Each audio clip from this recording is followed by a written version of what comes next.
integration, which is super important for you.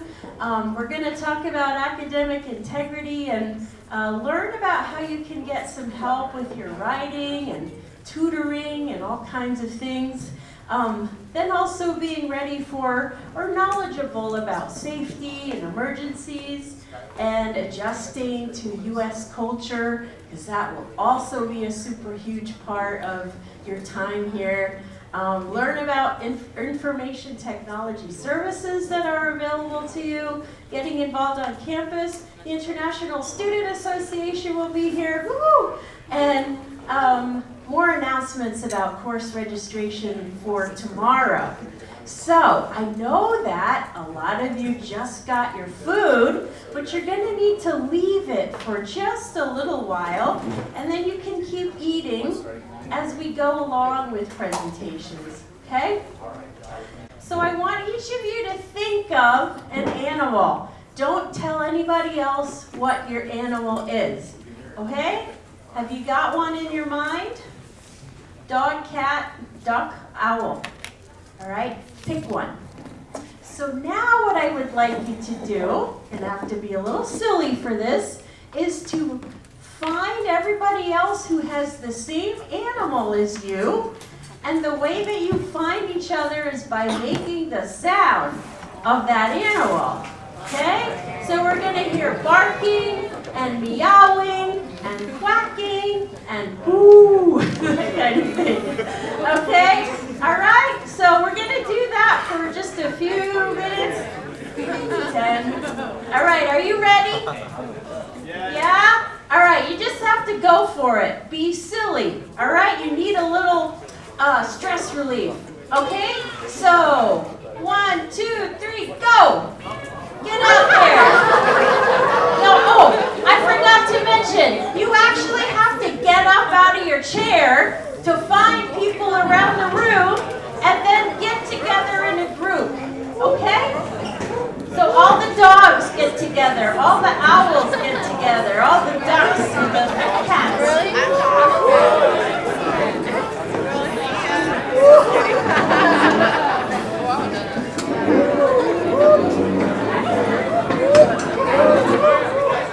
I don't hear any barking or meowing. Yeah, there you go. Make it loud.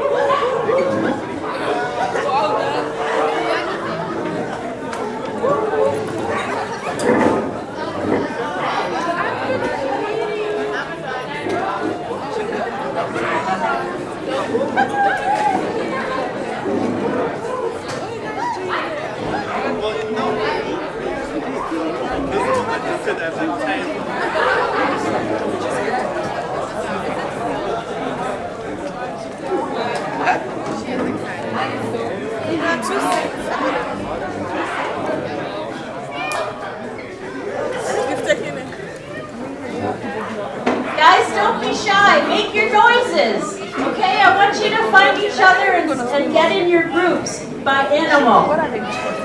Do I have to practice to tell you what the noises are? Go for it.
Thank you.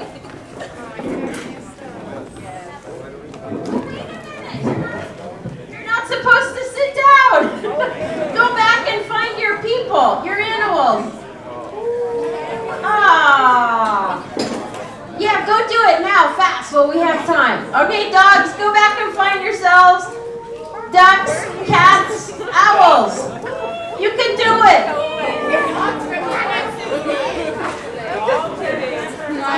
And then you're going to introduce yourselves to each other, all right? Dogs, cat, owls.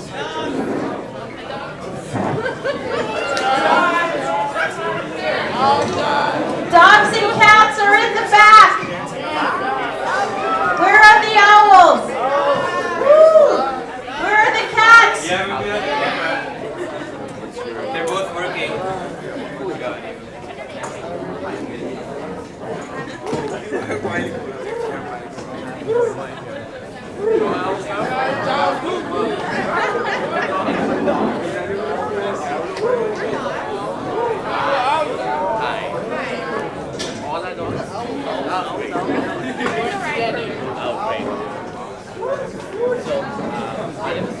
There we go.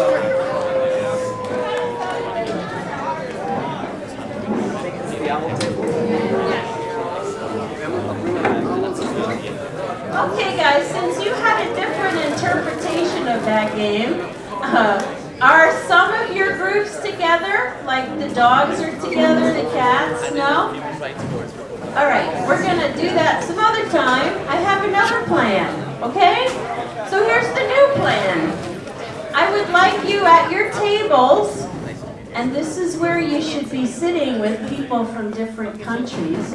So I would like you to, of course, introduce yourself, say your name, where you're from, and then I want you to share with your table one thing that you'd like other people to know about your country. Okay, something you're proud of, something that maybe people misunderstand about your country or culture that you just like to share, okay? So let's do that for about 5 minutes. Everybody got the instructions? Yes? All right, go for it. Okay, who wants to talk to me? You want to? No? Let's see. How you doing? How you doing? My name is Ibrahim. I'm from Saudi Arabia. Studying aviation.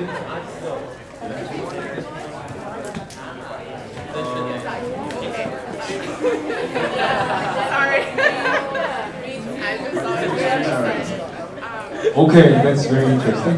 Saudi Arabia speaks Arabic. Keep talking, guys. Keep talking. Keep talking. Keep talking. I'm just walking around. I'll get somebody over here, Nathan. Okay. Okay. Wow, look at this whole table. Honestly, who wants to? This is dog table. Hey guys, where are you from? What do you want people to know about Nepal? It's a great country. Everyone should visit it. That's what I mean. What makes it great? Anything that you like, we have something.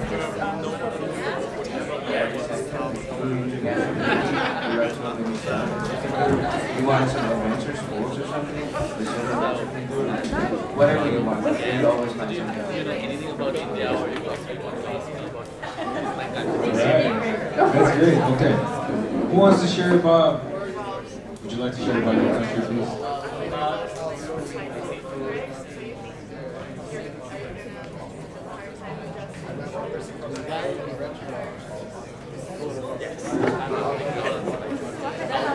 Good morning, everybody. I want to share a little bit about my country and myself, what I do here. So, have you heard about Mount Everest? It's there in Nepal, if you have heard about it. We are very proud of it, but I haven't climbed there yet because I need training to go there. I don't know, but there are many people climb there from America, I think from your country as well. So I'm here on a program, MTSO. I'll be learning about teaching English here. Also, will be teaching to like undergraduate students the board writing course. Thank you very much. Thank you. Wow. Thanks. What else? So where are you from? I'm from Ireland. Ireland! Dublin. So tell us what you'd like people to know about Ireland. We speak Irish. That's a good one. What do you recommend people go do in Ireland? Visit Galway. Is it Galway? I live there. So they can all go to your house? I'd like to retract my statement. Okay, thank you. You're very brave. Okay, next you're up. Hello everyone, my name is Nitin and my major is Information Technology and I'm also from Nepal. As he told, we're from the country which has the greatest mountain in the whole world, Mount Everest. And more about it, we're from the country where Gautam Buddha was born, right? So places to visit in Nepal is Lumbini, Mount Everest, right? So there are a lot of Himalayas in Nepal. You can visit a lot of places, right? So that's it, pretty much. Good That's job. beautiful. Who's next?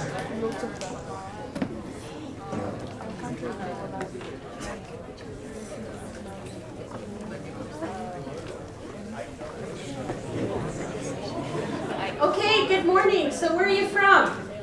Uganda. Oh, Uganda. Awesome. So what would you like people to know about Uganda? Touring country, has a lot of that. A lot of tourist attractions. Like what? Animals, plants, people themselves, and what's It's a party place, okay? Lots of wild animals too. Cool. Let's see, what else?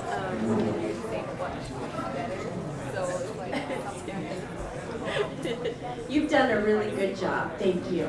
Yeah, how about yourself? I'm from Dominica. Most people have lived from, well, we say Dominican Republic, Dominica.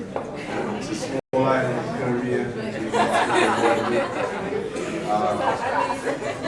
There are 365 rivers in Dominica, so if you're there for a whole year to visit one river. Wow. Yeah, so people are nice. Very small island, 70,000 people. What else? Very mountainous island. Yeah, little hikes. Yeah, very green island, untouched. Fun fact about Dominica, the Pirates of the Caribbean 2 and 3 were filmed in Dominica. Sweet. Thank you. That's sweet. Okay, everybody, this is Webster. And last night at the dinner, he said that he had seen us on the Facebook live event. Did anybody else see us on Facebook when we did the live thing? Yeah, a few people back there. Yeah, yay! So that was our first time doing that. So we'll keep doing that. But we had promised episode 3. And Webster mentioned last night that he's still waiting for episode 3. So we might do like a follow-up just to kind of maybe answer any questions on there that you still have after orientation. So to be continued. All right, I think, do you want to do one more? And there's one more Yeah? person right here. Cool. Representing my country, South Korea. How many South Koreans are here in this place? Represent. Hey guys, my name is Hee-jae. I'm from Seoul, South Korea. And I'm awkward a little bit. My major is cognitive science. It's close to kind of neuroscience, so I'm learning about brain. Yep, and we have Korean dramas. I I know. Boys before flowers. And we have amazing food, and we love to drink, we love to party, right? Right? And I don't know, we're smart, I seem kind of narcissistic. Okay, that's good. Smart is a good thing. All right, thank you everyone for being brave. I hope you'll feel free to continue talking to each other after this morning, because it's awesome that so many different countries are in the room. It's a great opportunity for you to, hear about different ways of thinking, different food, different ways of dressing, just the way, that your culture kind of operates. So I hope you'll take that opportunity. So right now, if my colleagues are ready, I will introduce them. So we have JC Corey Fry, who you met yesterday at the lunch, and then Ishrat Kamal Ahmed, and they are going to speak with you about a very important topic, immigration. So welcome.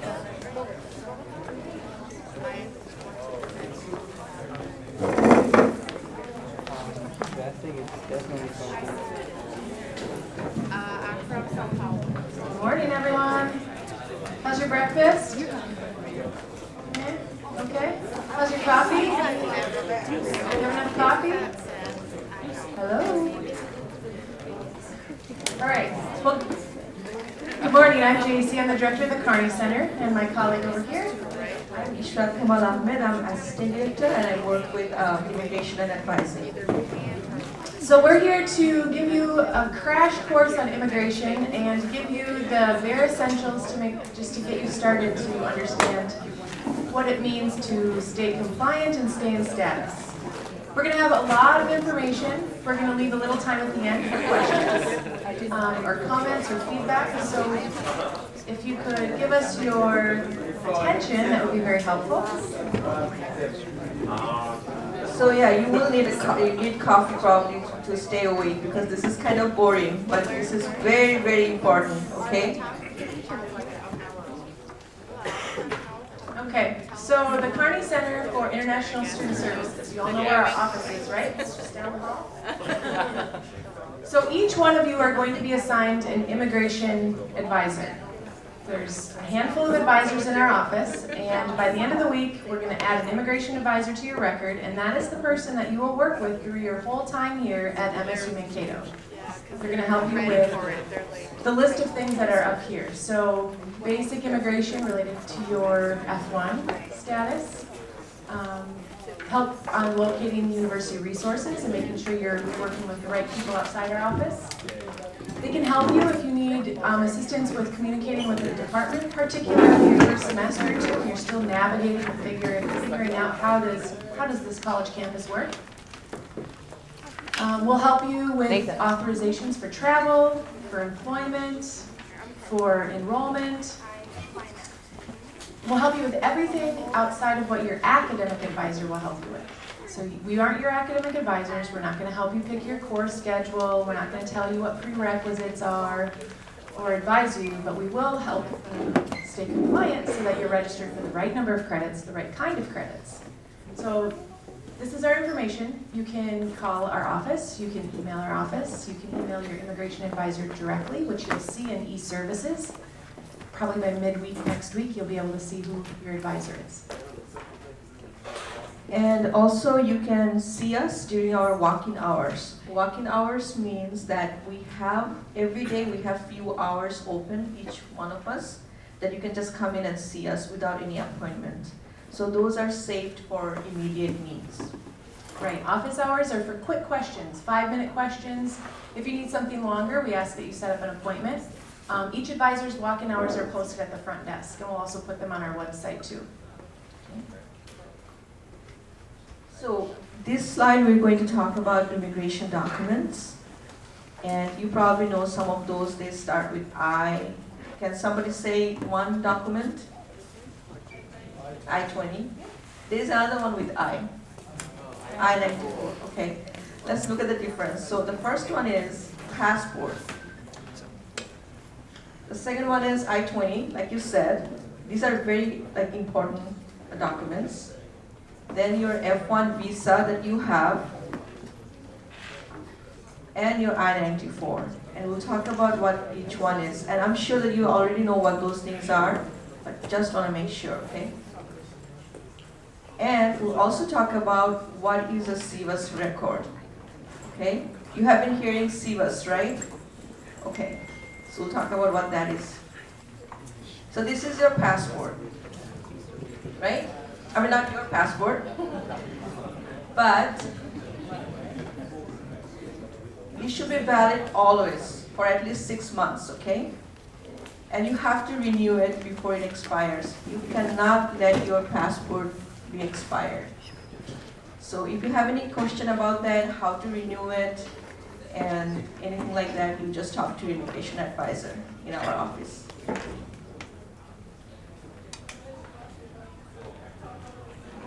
Your I-20 is the document that we sent you after you requested it, right? So it has to be valid at all times. It cannot expire. Please pay attention to the program end date on your I-20. We give an average amount of time for each program. So bachelor's degree, get a certain number, master's degrees, get a certain number of years and months for that program. If you can't complete your program of study or your objective within the time frame, then you have to ask for an extension, but you have to do it before it ends. So you just got here, your I-20 is not going to expire this month, but make sure you pay attention to those dates. Those dates coincide with like your ability to work on campus, etc.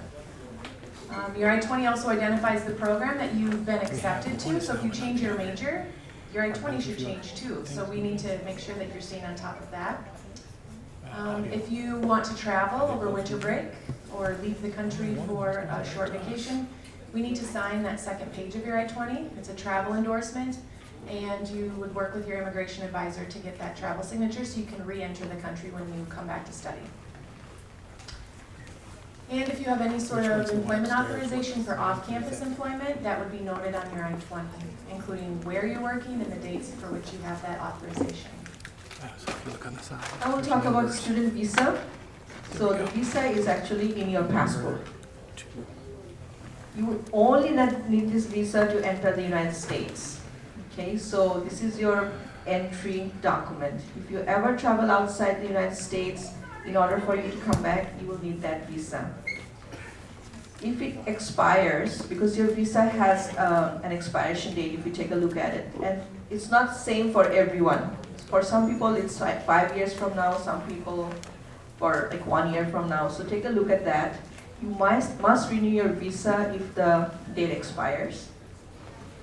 You may stay in the US with an expired visa, as long as you maintain your F1 status. And we'll talk about how to maintain your F1 status. So as long as you're taking classes and doing all the things that you are supposed to do, if your visa expires, it's not a problem.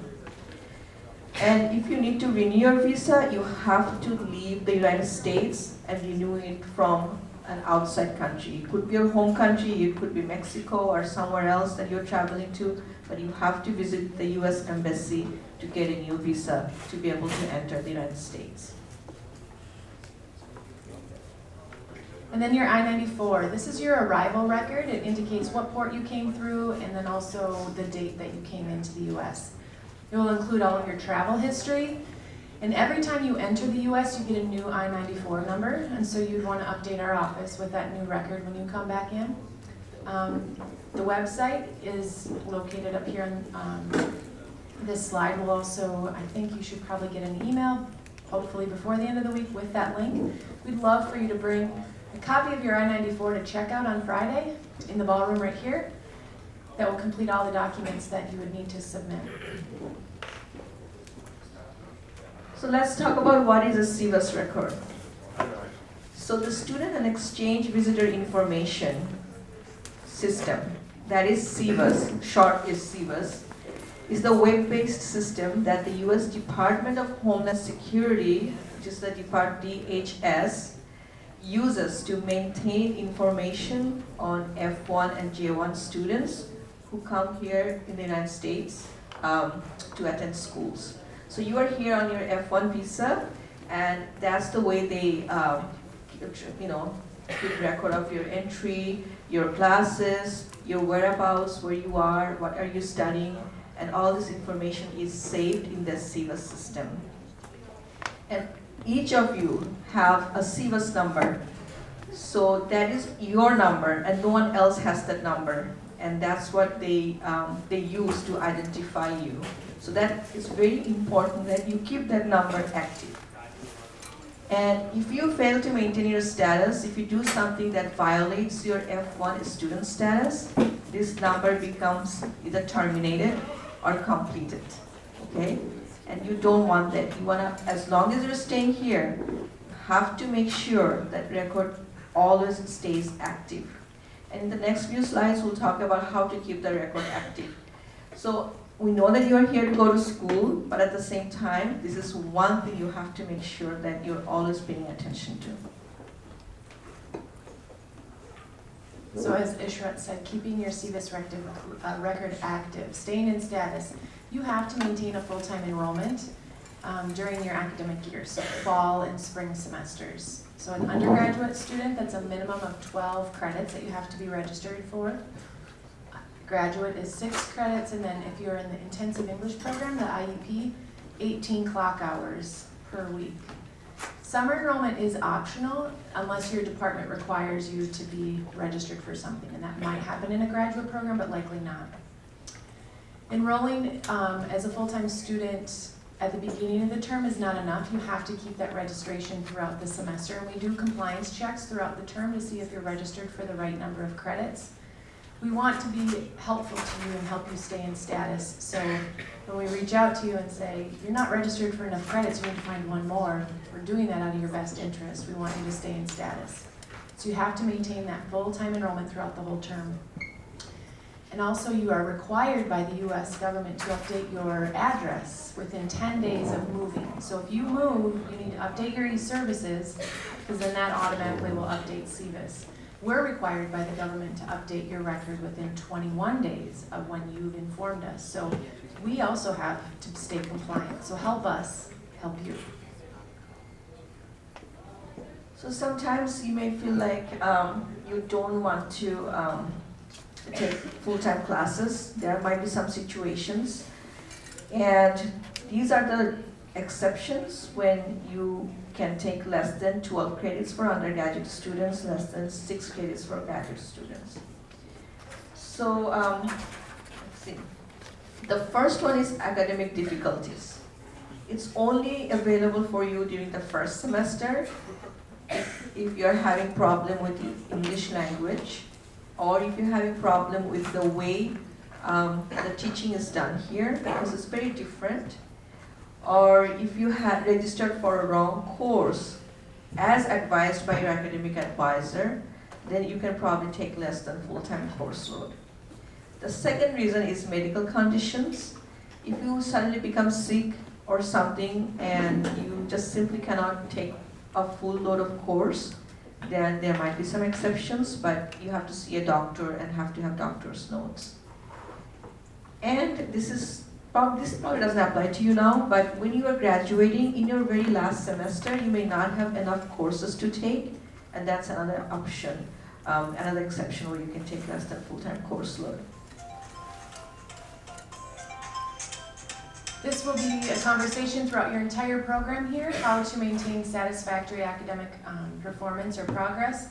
We're just going to briefly touch on it here, but we'll talk about it more throughout the first semester, and then you'll hear it from your academic advisors and your student relation coordinators too. So to keep your academic status at MSU, you need to achieve a GPA of 2.0 or higher, so that's a cumulative. And you need to maintain a cumulative credit completion rate of 67%. So that means you need to complete 67% of the credits that you register for. So when you register for a course and you decide it might be too difficult and you're still going to be in 12 credits, but you may withdraw from one, you know, that eventually is going to catch up with you. So you are able to take 12 to 18 credits for the same price. It's a banded tuition. So if you're taking 18 credits and it seems way too difficult and you start withdrawing from those courses, that's going to affect your completion rate because you're not going to finish those courses. So that's a conversation to have with your academic advisor, because we don't want you to start off with too many courses and struggle your first semester. So be thoughtful about what you register for this fall. Grades that will affect your completion rate in a negative way would be Fs, or no credits, NCs, incompletes, withdraws, or Zs are just what you're registered for. So when you have those come on your transcript, those are the ones that are counting against your completion rate. So when you're registering for courses, learn those letter grade system that the university uses, because it's going to be really helpful for you to decide. Because sometimes some courses will have options of, having it for no credit versus for credit. So you have to choose the right option for you to be able to maintain your progress. For graduate student, I think it's more than 2 credits with a grade of B- or lower, or incomplete in progress. It's 2 courses. 2 courses. Right, so if you're a grad student and if you achieve, or if you accumulate more than 2 courses with a B- or lower, you will fall into an academic performance issue. This is a very important thing, online courses. As you are registering for courses, you'll see that the same class is offered online. And you may think, oh, okay, the class is at 8 o'clock in the morning, the face-to-face class, and I want to wake up, I want to take this online course that I can, study anytime I want to.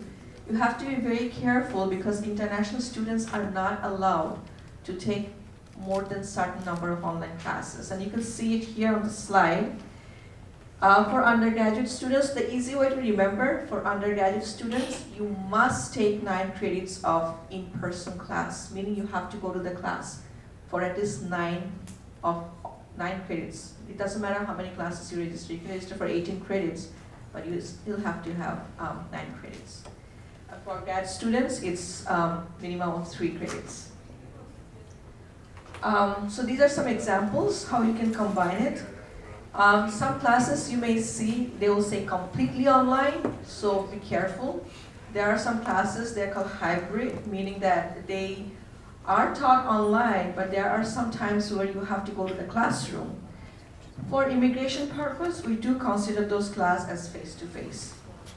Okay? Any questions so far about this?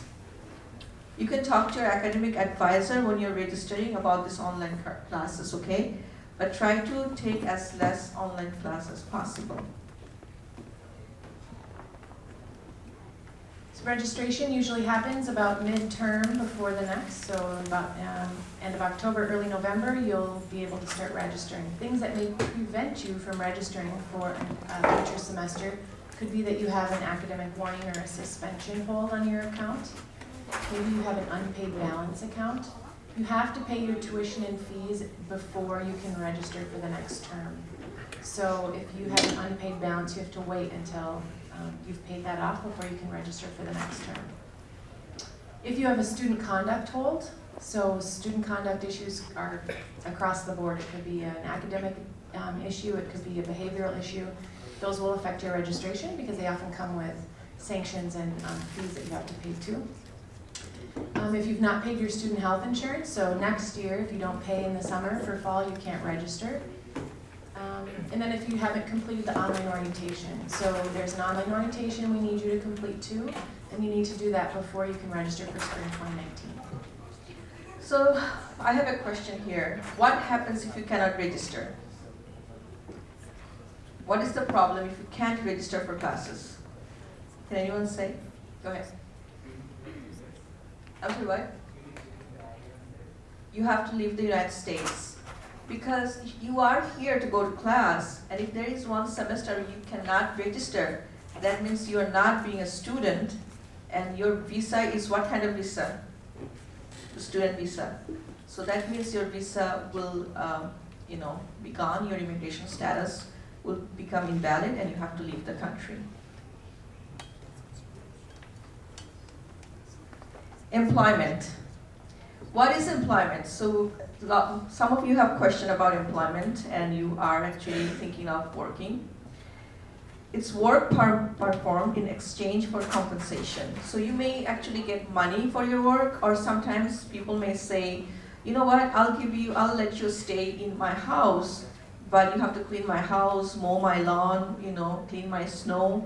That's also employment. So be careful about what you do, okay? Before you accept any kind of employment, it's kind of a good idea to check the regulation. If you have more questions, you can certainly come and talk to us. One thing we want you to know, okay, so we are your advisors here.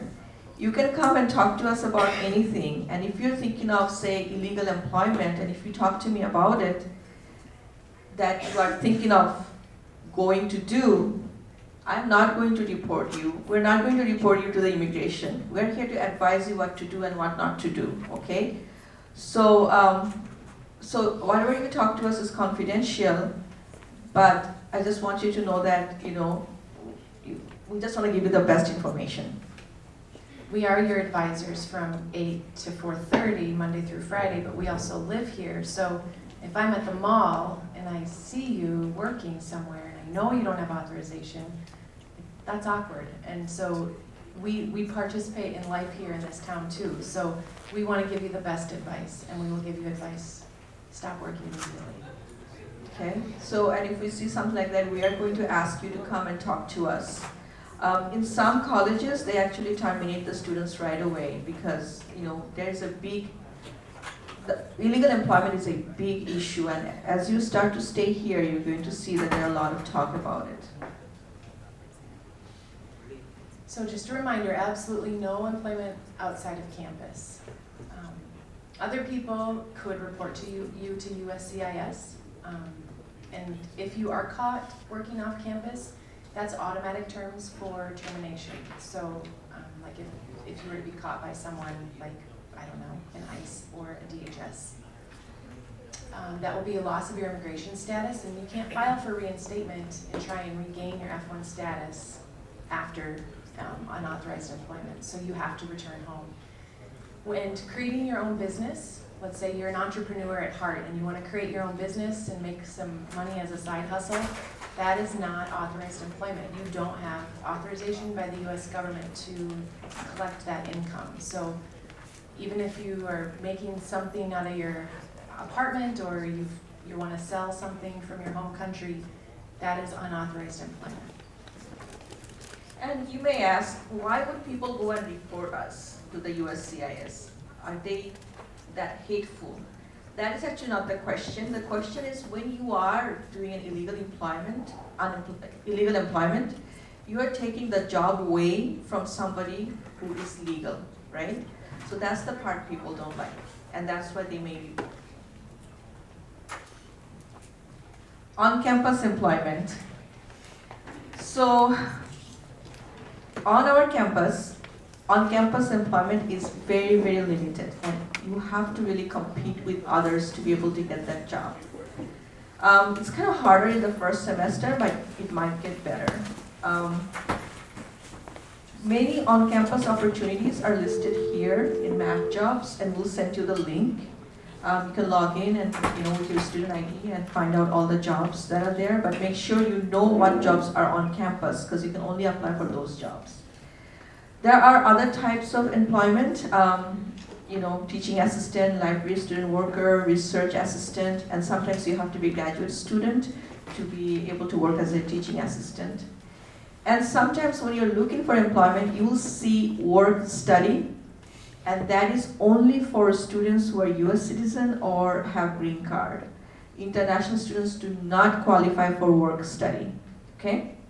Because it's a federally funded job, and it's not for international students. So don't apply for those and waste your time. Sometimes people who are hiring, they don't know all these regulations, and they may say, oh, it's okay, but you have to know your regulations.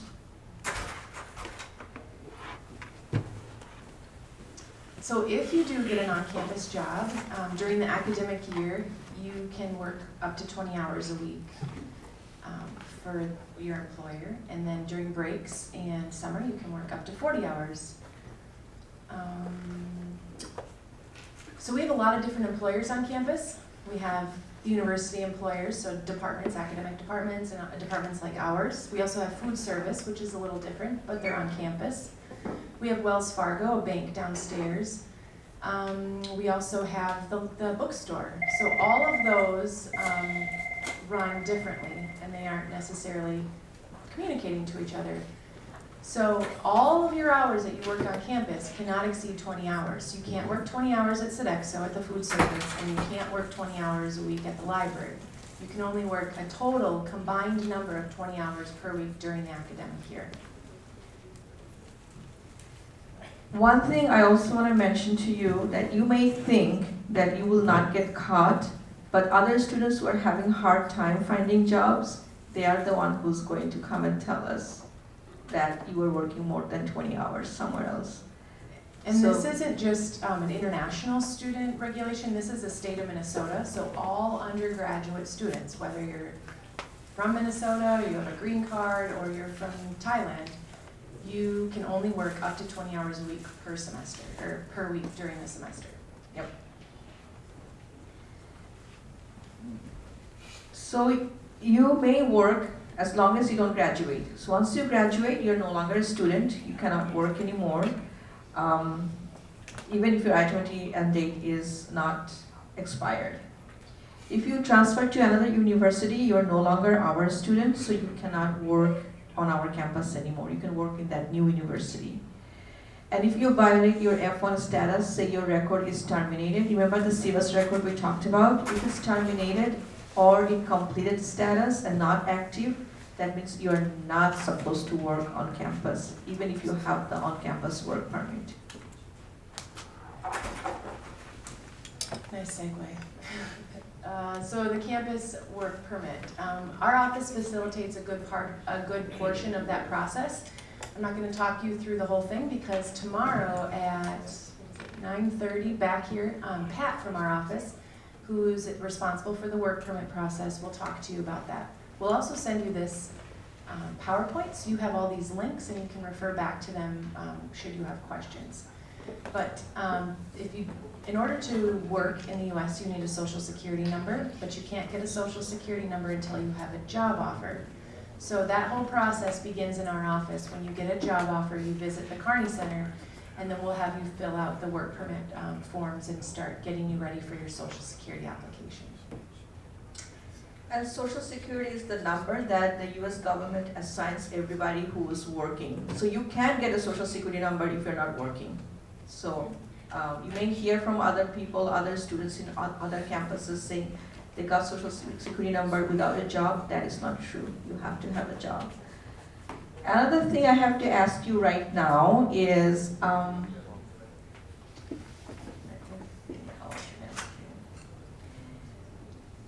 how many of you here have cultural contribution scholarship? Okay. And your scholarship is based, you have to maintain a certain number of GPA, right? Okay. What I have seen, that is my experience, I'm sure others have too, when you are working too much, sometimes you may not study so well, so make sure you learn the skill to balance your work and your school. Because if you're working, but then your GPA goes down, then you're not really doing any favor because you're going to then pay more tuition. This is what I'm saying. So it's really important that you keep your cultural scholarship no matter what, no matter how many hours you're working. Because once you lose the scholarship, there's no way you can pay that with the amount of hours you're going to be working on campus.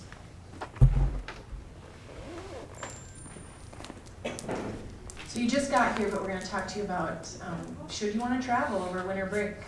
These are some things that you should think about. You need to make sure that your passport's valid. You're not going to get back into the US with an expired passport.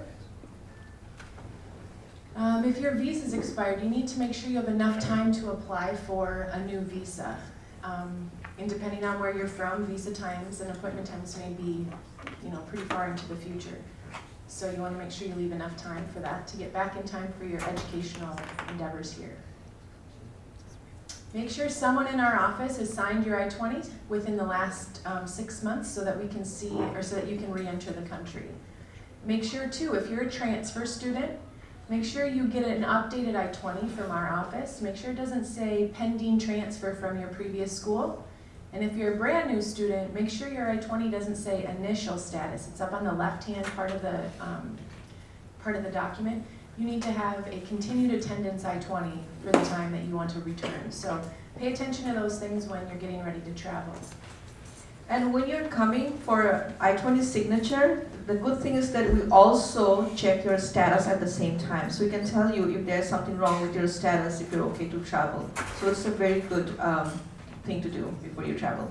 Another thing we check everything, your credits, your GPA, we check your accounts. And if you have a balance of over $1,500 due, we aren't going to sign your I-20. Because you need to make your balance 0 or at least lower with the university. We also need you to understand that there's always going to be risk when you're traveling. We've had students who've been stopped at the border and asked a bunch of questions for a few hours. We've had students who come in with no problems, but there's always going to be a risk, so you want to arm yourself ready to travel. You want to bring your transcript, you want to bring your schedule for the next semester. If you have a job on campus, you could ask someone to write you, your employer write you a letter saying that you're coming back. Just be ready to, and bring your bank statement showing that you still have finances to cover your time in the U.S. You just want to be ready to show them everything that you have when you're telling them you're coming back in to finish your studies. And also, if you end up running into some trouble with the law and you get a DUI, so driving under the influence, or a DWI, driving while intoxicated, you're not going to get back into the U.S. I would say 100% of the time you won't be able to return. So if you are arrested for something like that, talk to your immigration advisor, because they're going to give you the best advice on how to finish your studies without a travel interruption. So let's talk about some of the good habits, okay? So these are the things that will hopefully help you to stay in status and study here without any kind of issues. One thing I want to tell you, usually when there is a simple issue, if you don't take care of it, it becomes bigger. And that's what we noticed with most of our students, and we have been doing it for many, many years. So these good habits are based on kind of our experience and observation, okay? So, read your MSU email every day. And we say MSU email because you may have your personal email. You may probably have requested that any email that comes to MSU email will go to your personal email, but that really doesn't work. So make sure you keep your university and drug use policies and what are those sanctions should you get caught violating them. It's best to know exactly what's expected of you so you can just operate your life within those terms. And I didn't put it here, but also be careful about when you're using social media. For example, like if you post something really negative about a student on your Facebook or something, that might be against the policy. So you may be calling for student conduct and things like that. Also, like for example, if you text someone 20 times, it can be like stalking. So there are a lot of policies that you probably should just know about so you are safe and don't violate any kind of university policy. And before you make a change to your program, or you decide to drop a course, or you think you want to take on another online course, it's really good to just double check that with your immigration advisor. We want to make sure that you stay compliant. That's our job to help you, and you also staying in compliance and in status helps university stay in status. So double check with your immigration advisor. We're going to make some big changes to that. Update any changes with your majors or with your address. So make sure anytime you're moving, like we talked about, it's so important that we're talking about it again, but make sure that everything is updated. And abide by the law. Whether it's speeding or using, maybe you're coming from a country where you can use marijuana. You can't here in Minnesota. Maybe in your country you can drink when you're 18. The drinking age here is 21. So you have to abide by the law of Minnesota and the United States. And one thing to remember, ignorance is not an excuse. So if you get stopped for something by the police, you cannot say, oh, I didn't know, because it's your responsibility to know. So that's very, very important. Be sure you're keeping track of the number of online credits you have. We don't want you to fall out of status because you're taking too many. take advantage of resources on campus. For example, if you're writing a paper and you have like problems with grammar or something, you can always go to the writing center. So there are resources here on campus.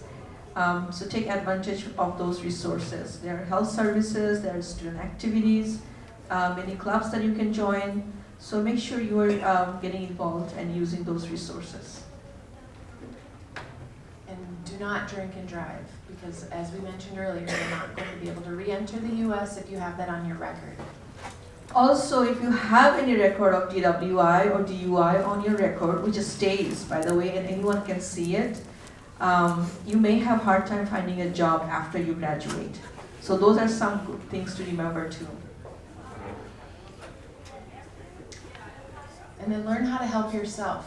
Like we've always said, we're here to help you, but it's really important that you arm yourself with the knowledge and the resources so that you can help yourself with whatever it is on campus. So before you quickly ask someone for an answer or assistance, try it out on your own first. We have many students who actually know really good information, and they come and talk to us about it, and it's so helpful that it's so much easier for us to help them too. These are 2 links, by the way, and we'll send you the PowerPoint. These 2 links are very, very important. One is is.gov, which is the Immigration and Custom Enforcement. So they have a lot of information on F1. And the other one is Study in the States. That's actually designed for F1 students. So you can find any information you want to know right on those 2 links. Also, our school website is pretty good, our office website. And then go to class. That right there is going to help your grades, especially the first week of class. If you don't show up for class next week, and there's a wait list for that class, your professor may drop you from the class and let the student who's eagerly wanting to get in your seat. So show up for class and be an active participant. I'm sure you've heard a little bit and you'll hear more about the American classroom, but to be successful here, you have to be engaged.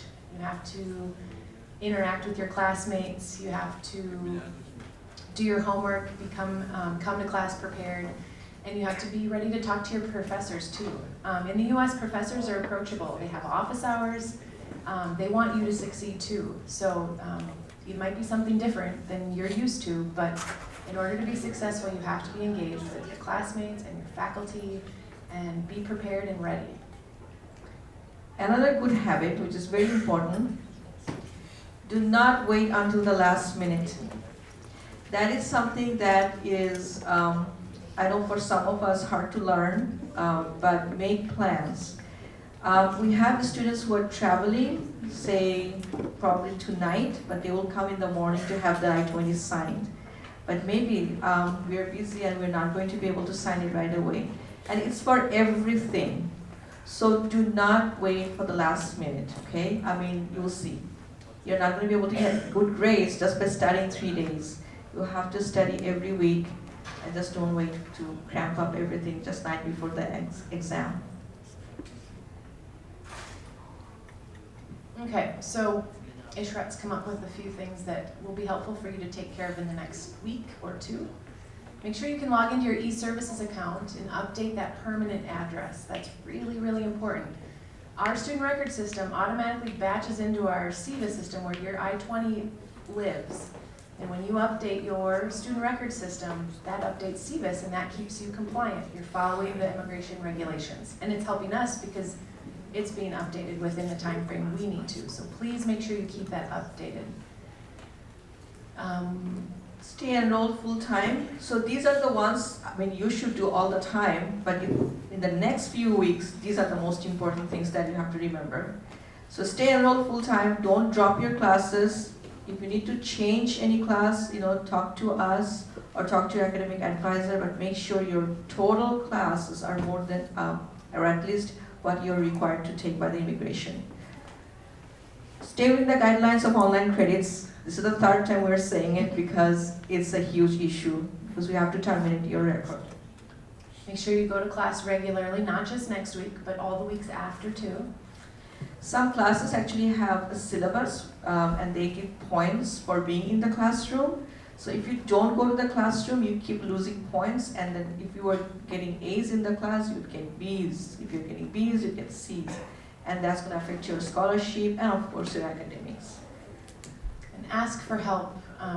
If you're really unsure about something, it's better to ask than to, keep it to yourself. There isn't a stupid question.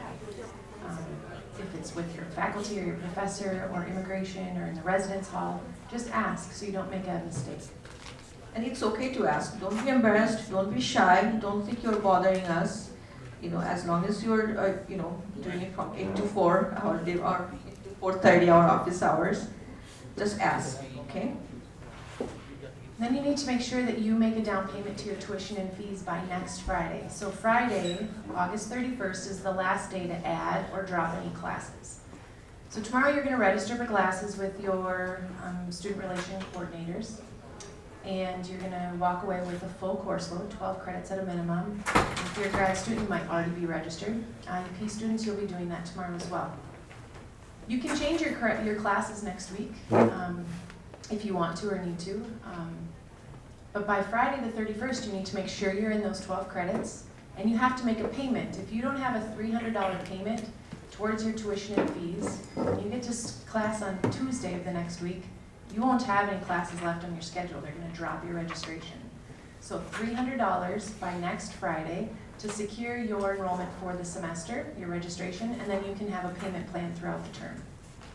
I forgot to include that. It is actually $300 or 15% of your tuition, but for people usually do $300 because it's so much easier to calculate.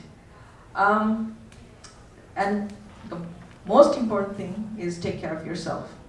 So you are here alone, you left your family, you're going to be making friends, but in the next few weeks, it will take time to make friends and people that you can trust.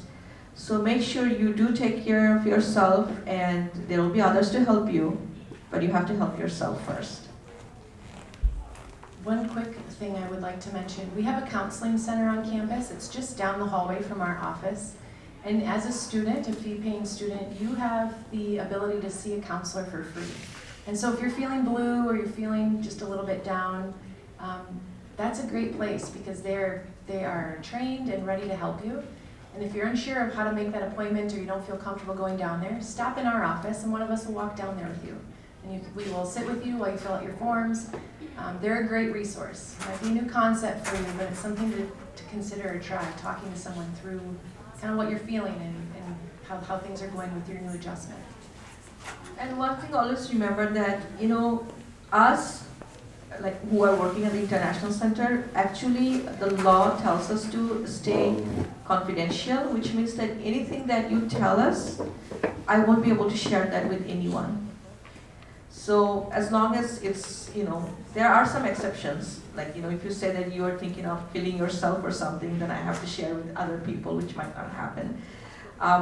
But like any other problems or any other issues and things like that, and even if it's too embarrassing, please come and talk to us. Don't feel like you're alone. We have heard so many things. We already learned a lot of things. And whatever problem that you're going through, do know that there were others before you that went through those problems. So you're not alone, and it's not something that you're not weird or anything like that. Okay?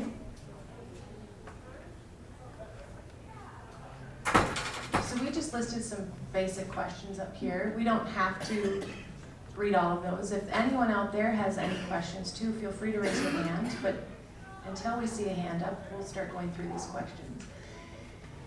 Does anyone want to answer the first one? Why is it important to maintain your status? Oh, sure.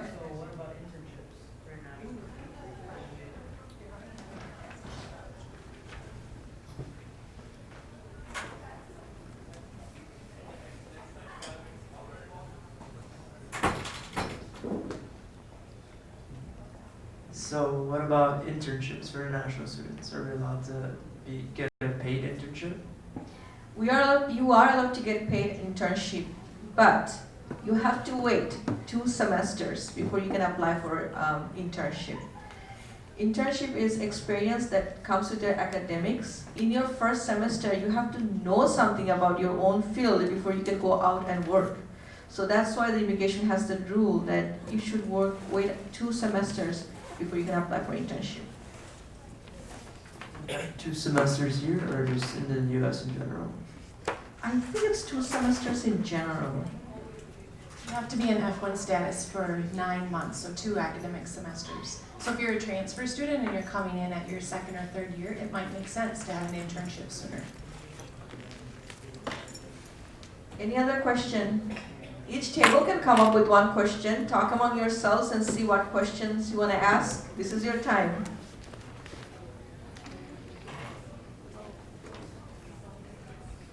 Okay. So we already went over what are some things that may affect my status.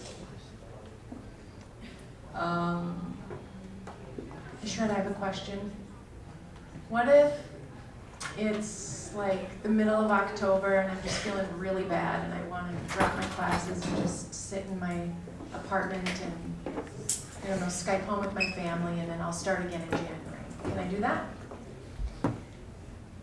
Yes, but you have to see us first, because you have to have an approval from us. We need to, like we talked about, you're feeling bad, but then it has to be evaluated, you know, a psychologist or counselor would have to say that yes, you were too depressed or too sick to be able to take classes. So once you have that approval, you can drop the class, but there is a deadline to drop classes too. So make sure you know those deadlines. Around October or November, there is the final deadline to drop any classes without getting an F or a W. I think no, without getting an F. So make sure that you know all these rules. Good answer. Okay.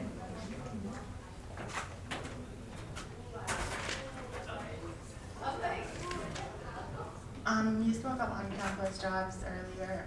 Does the university has partnership with outside companies that we could work for international students? That's a good question. So universities sometimes they have agreements with other companies, but they are usually called co-op.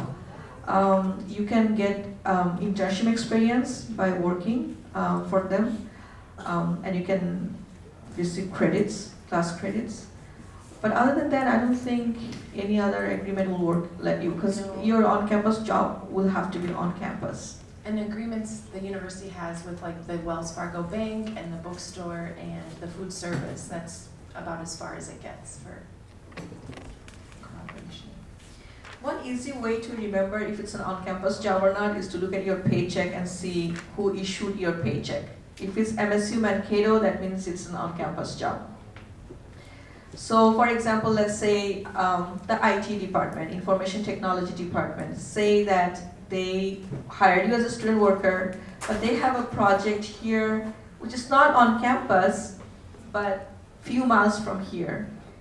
That might be considered as on-campus job if the paycheck is coming from university. So those are kind of little tricky things. So for those kind of things, I would like you to come and talk to us before you do that. But there are exceptions everywhere. I couldn't get you clearly on that part, like when you said like if we take more than 12 credits, so like if I take 18 credits, so like do you have to pay for the other credits, like more than 12 credits? Like? No, so if you're an undergraduate student, university has this beautiful system, right? From 12 to 18 credits, the tuition is the same. It's called banded tuition. How many of you knew that? Did anybody know that?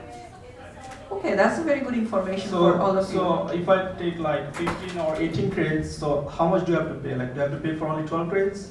No, you pay, okay, so for 12 credits, say you pay $2,000. I'm just, saying it on top of my head. For 15 credits, you also pay $2,000. For 18, you'll also pay $2,000. But there are additional fees that you should check into, but normally the tuition and fees for $12 to $18 are exactly the same. So I mean, yeah, that's a good thing, I guess, so we can like finish our studies more earlier. Yeah. Okay, so I think this guy knows his math. Okay, what's your name? Nirav. Yeah, I think you know your math very well, and that's something we normally don't talk about so early because sometimes the students don't understand what's happening. But I'll give you an example. So if you're taking 12 credit, or if you're taking 18 credit, you pay exact same amount of money, right? So if you take 18 credits every semester, which is a lot of credits, you're actually getting 6 credits free all the time. Even though you're supposed to take only 12 credits or at least 12 credits. But if you take more credits, you're getting more credits but for the same price. Does it make sense? So by doing that, you're actually finishing your program sooner. You are paying less amount of rent, less amount of expenses, so you graduate sooner for the same price. It's a great thing as long as you can maintain 18 credits and have a good GPA. One more question. Like I'm on a cultural contribution scholarship, and that's a good thing, and I'm really grateful to MSU that they offer me this. So what if I lose my cultural contribution scholarship, and can I apply for it again? Like if I lose it once? There are other people here who can answer that better, but I'm gonna try, and if I'm answering it wrong, we'll talk about it. Yes, you can apply for it again, but you have to wait 1 semester. So you have to prove that you can get that 2.5 GPA again by taking at least 12 credits in 1 semester, so you can apply for it again. Okay, so I'm sorry, one more question. So you talked about online classes, and I mean, what do you think which is better, like the online classes or face-to-face classes? And is the online classes are more expensive or the face-to-face classes? I think online classes have additional fees, okay? So sometimes check on that. It has like some kind of technology fee or something like that.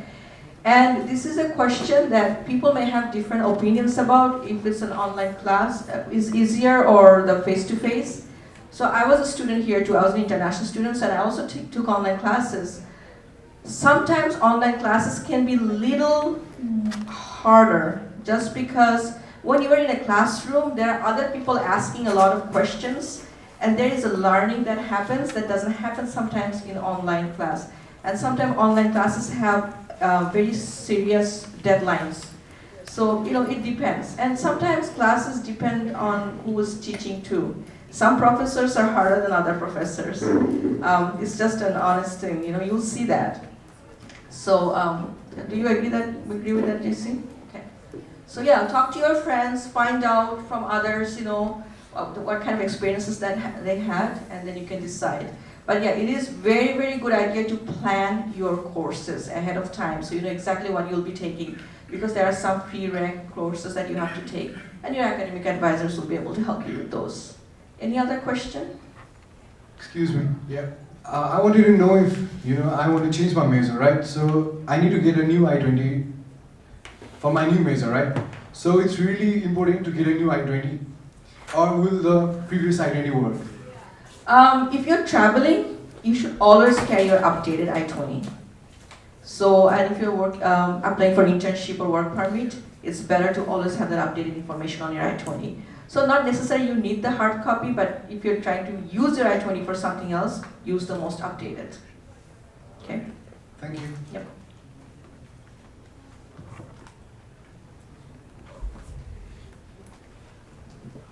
I actually am planning to go out for the winter breaks, but not outside the States. So do I have to get my I-20 signed by? No, it's only for outside the States. You have to have it signed. Okay, and if I go out back to India, so I have to get, where do I sign it from? From our office. Okay. You'll come to our office. Don't come on the day that you're traveling. No, yeah. Come like definitely. a week before at least. Yeah, cool, thanks. Okay. Anyone else? There is one here, and then one there. So, I want to get a letter of liability in order to get like an army extension, because I'm from Egypt and like serving military is a must there. Okay. It's required. So I want to like extend the time of my studies. Okay. So, so some of you are from countries where it's required for you to go back to your home country and serve in the military for a certain time when your name is called, right? Do we have any South Korean here? Yeah, some of you have to go for military training too, and it's pretty common. What happens in those times is that when you decide to go back to your home country, we'll take care of your CBUS record, You can do your military training, and once you're done, we'll reactivate your CVAS record so you can come back again. You don't have to go for admission again as long as you have good GPA. We'll give you a brand new I-20, so that, with extended program date. No, the problem is that I have to serve 3 years of military. That's fine. But still, like, I don't want to serve military right now, so they are asking, like, bring us a letter from your university in order to get out of your country again. Yes. So what you need to show them is the proof of your enrollment here, right? Yeah, I need enrollment verification letter. Right. And we can do that for you. All right. Okay. From where? From our office. Okay, stop. Okay, thank you. We have room for probably 3 questions. So one here, one there, and if can we get both online classes and the face-to-face classes for the same course? At the same time? Like later. If you need the online classes after doing the face-to-face classes, can we get both? Is it convenient to get? So it's the same course, but you want to take it in person one time, and the next semester you want to take it online? No, at the same time. If I feel like I want to take the lecture again, I want to take the lecture again online, can we get it? I don't actually know the answer to that question, because I don't think people usually take the same course in 2 different formats. Or you're thinking that you're going to choose one of them?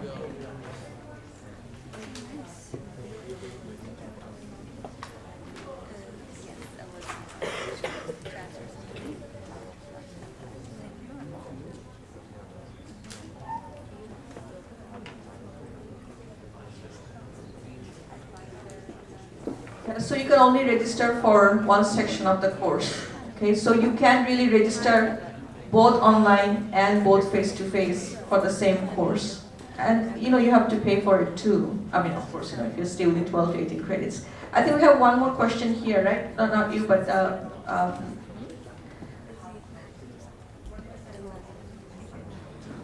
yeah, we're also going to send you the PowerPoint presentation.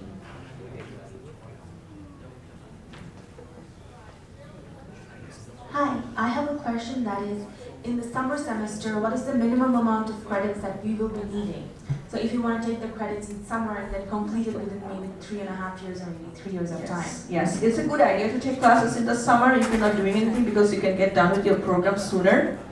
There is no minimum requirement. If you have taken like fall semester and spring semester full time, then the summer, you don't even have to take any classes at all, and you can take as many classes as you want. So there is no specific guideline that you have to be at least 12 credits or at least 6 credits.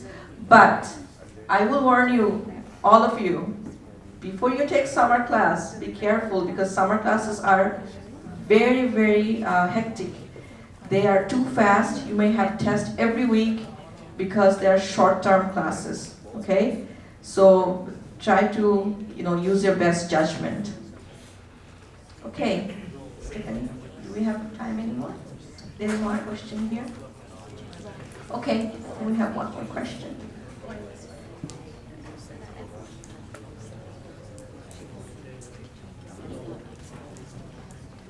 And one thing, always remember that we all were students, just like you were. So some of the things that you are going through or will be going through, we have learned from our mistakes too. Do you need any authorization to work online? Work online. I'm going to have Casey answer that question. She's If you are taking a minor, do you need to include it on your I-20? Minor? Yes. Yes, we could include your minor on I-20, but it probably, it shows up. Yeah. Good question about asking about working online. So that's considered employment if you're collecting an income.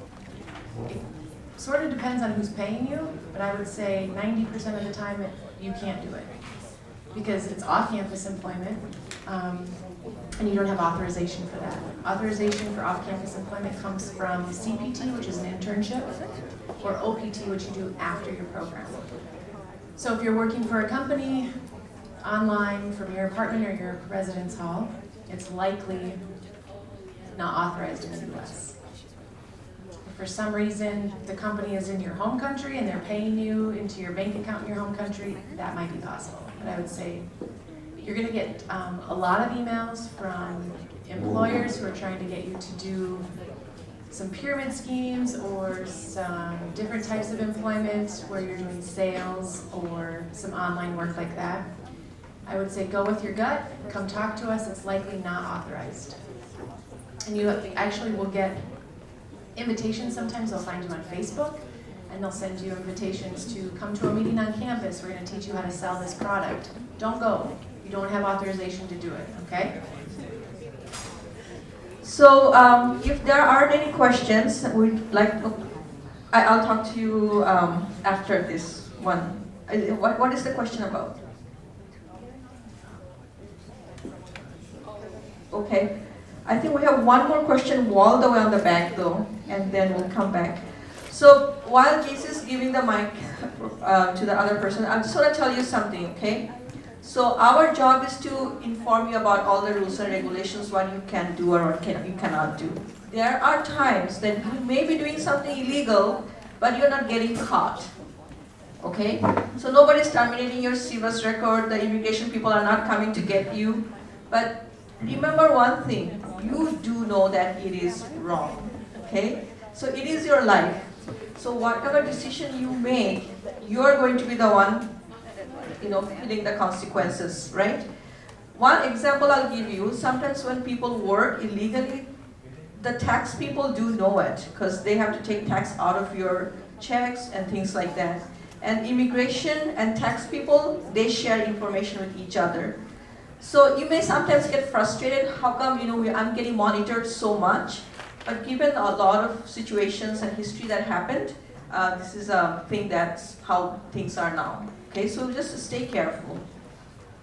What's the question? So in my passport it says political science for my major, but I want to change it to business. It's in your passport or your I-20? I mean both my passport and I-20. So should I change it like right now? Should I go to administration or? If you're changing your major right now to the department, they can change your major, then come and let us know. We'll change that on your I-20. One more question. So what about stock trading? Do you think that's going to be authorized? Which one? Stock trading. Stock trading? Yeah. So I need a social security number on that one, but I don't know what's going to... Actually, I really don't know the answer to the stock trading No? questions. Okay. Because there are no specific guidelines stopping you from doing it. Yeah. So that's why, like I said, it's, you're kind of on your own to make that call. Okay. I'm not going to take the risk. Thank you. Thank you. I would say with all of those questions about working for an online company or stock trading or anything, it would be worth your money to contact an immigration attorney if you have specific questions that get kind of gray and messy. All right. I think we're about done. I do want to say one more thing as I'm walking up here. We just delivered a bunch of scary stuff to you, and it's important, and we want you to know all that information, but we're also really happy you're here. So if we can help you, please let us know. And we don't want you to get in trouble. So we wanted to give you kind of all the bad stuff up front so that when you're making these choices and decisions about jobs or registration or whatever the case may be, we've seen it all, I think, in our 15 plus years doing this. So come talk to us. It probably won't surprise us, but we want to help you.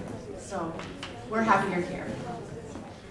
And anytime you feel like something is wrong and you want to talk to us, like I said, you do. And we work in the office. We work with immigration, but we're not immigration officials. And that's something we would really like you to know, that we're actually educators and we're serving you, we're here to help you. So don't be scared with any question. But sometimes the students are scared, and we were students here before, and we had friends who went to school here, we had brothers, sisters who went to school here. So I actually went to school here at MSU Mankato. So, we know some of these things that happens to you. So please come talk to us. Okay, thank you very much.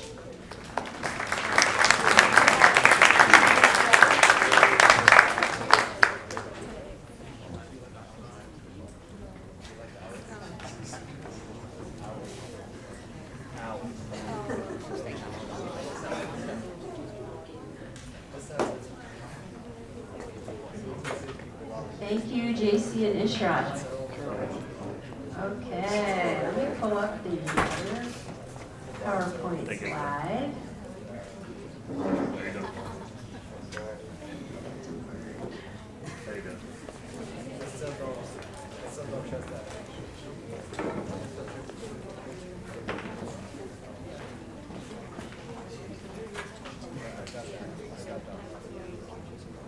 Okay, so you got through immigration, and like JC and Ishrat said, our office is here to help you with that.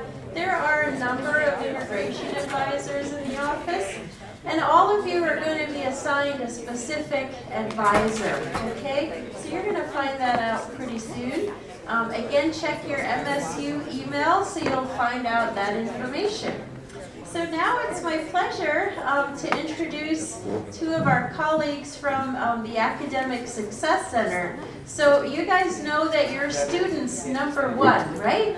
Your main objective in being in the U.S. is to be a student. So we want to make sure that you have the tools and the help to be able to do that. So welcome to Teresa Newbert and also Padam Chauhan. Welcome.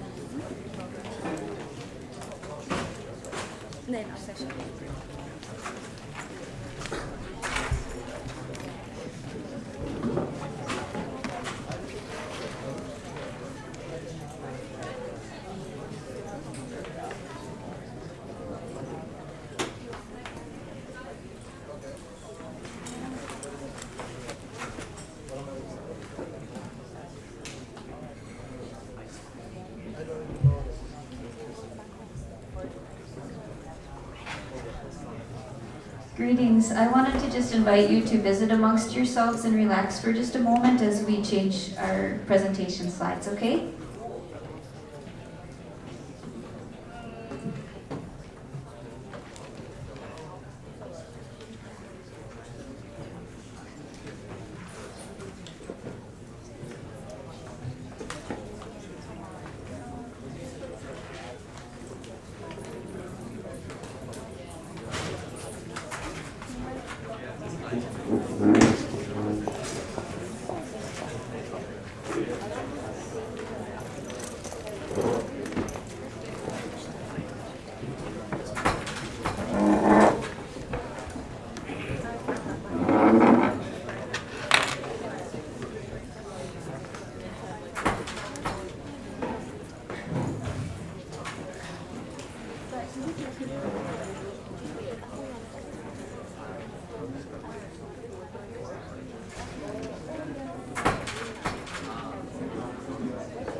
Thank you.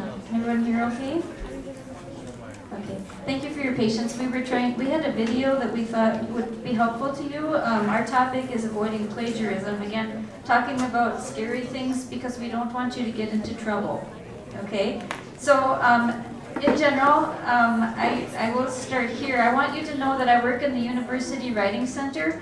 My name is Teresa, and we answer questions about all different kinds of issues related to writing. We love to look at papers of both domestic students and international writers. It's a great place to go and ask questions about grammar, to ask questions about research, and about citing sources. And so if you get nothing else out of this presentation except to know my face, to know Padam's face, and to know that you can come and ask questions, that's wonderful. That's what you need to know. Okay? So we work in the University Writing Center. It's located in the basement of the Memorial Library. This is my colleague Padam. Hi everyone. So Padam is a graduate and doctoral student here at the center, and he's also an international student. So you can just briefly read the slides, what we're going to be covering. Basically, we're going to be covering plagiarism and how to avoid it. And so I'd like you to visit at your tables for 1 minute and define amongst yourselves what is plagiarism, and then you figure out what that is, and then we will come back together. For 1 minute, talk about it. What is plagiarism?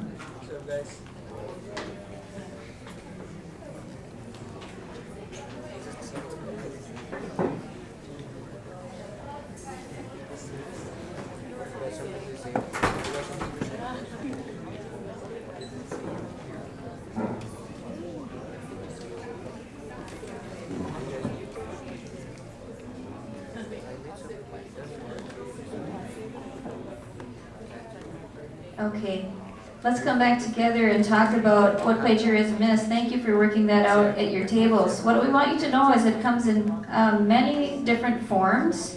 Plagiarism has many different definitions. It can be the act of stealing somebody else's work and then attempting to show that it's yours. That's one kind of plagiarism. Padam, can you read the other? The second definition of plagiarism is, according to Merriam-Webster Online Dictionary 2018, plagiarism is the act of using another person's words or ideas without giving credit to that person. That one is probably the most common, and that's the one where most people get in trouble, is that they don't borrow somebody's complete assignment or complete research, but they borrow some words and they're not sure how to do it appropriately. And if they don't do it appropriately and correctly, they could fail the class. And you know that if failing a class is going to have serious problems for you, and that's why we're here, to show you some things, find out what you already know, and to realize if you have questions you should ask. Come and ask us. Okay, and it's also against the law. People's words and ideas are protected, and so it violates the copyright law. So basically what I want you to know, we don't have time to read this whole slide, but we want you to know that if you have trouble and you violate the plagiarism policy, Minnesota State University is very strict, and there will be consequences for you, failing the paper, failing the class, ending up on probation, many consequences. So just please be very careful with how you cite sources and make sure you ask questions.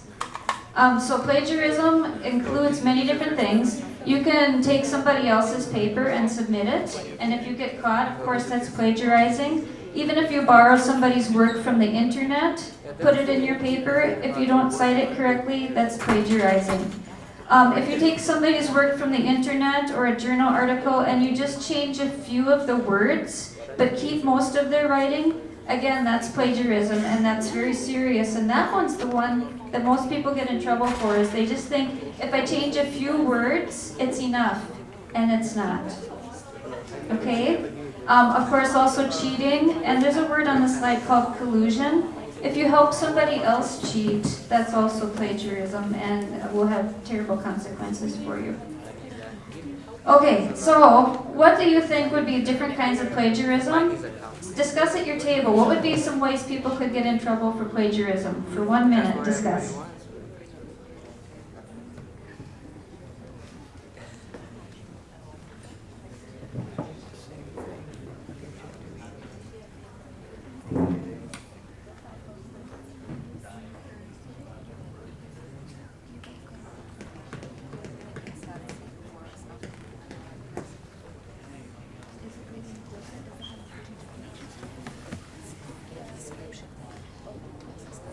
So, different types of plagiarism. The first one is intentional plagiarism. That includes copying.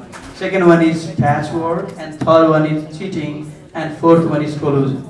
The second type of plagiarism is unintentional plagiarism. And it has three different subtypes. The first one is quoting issues.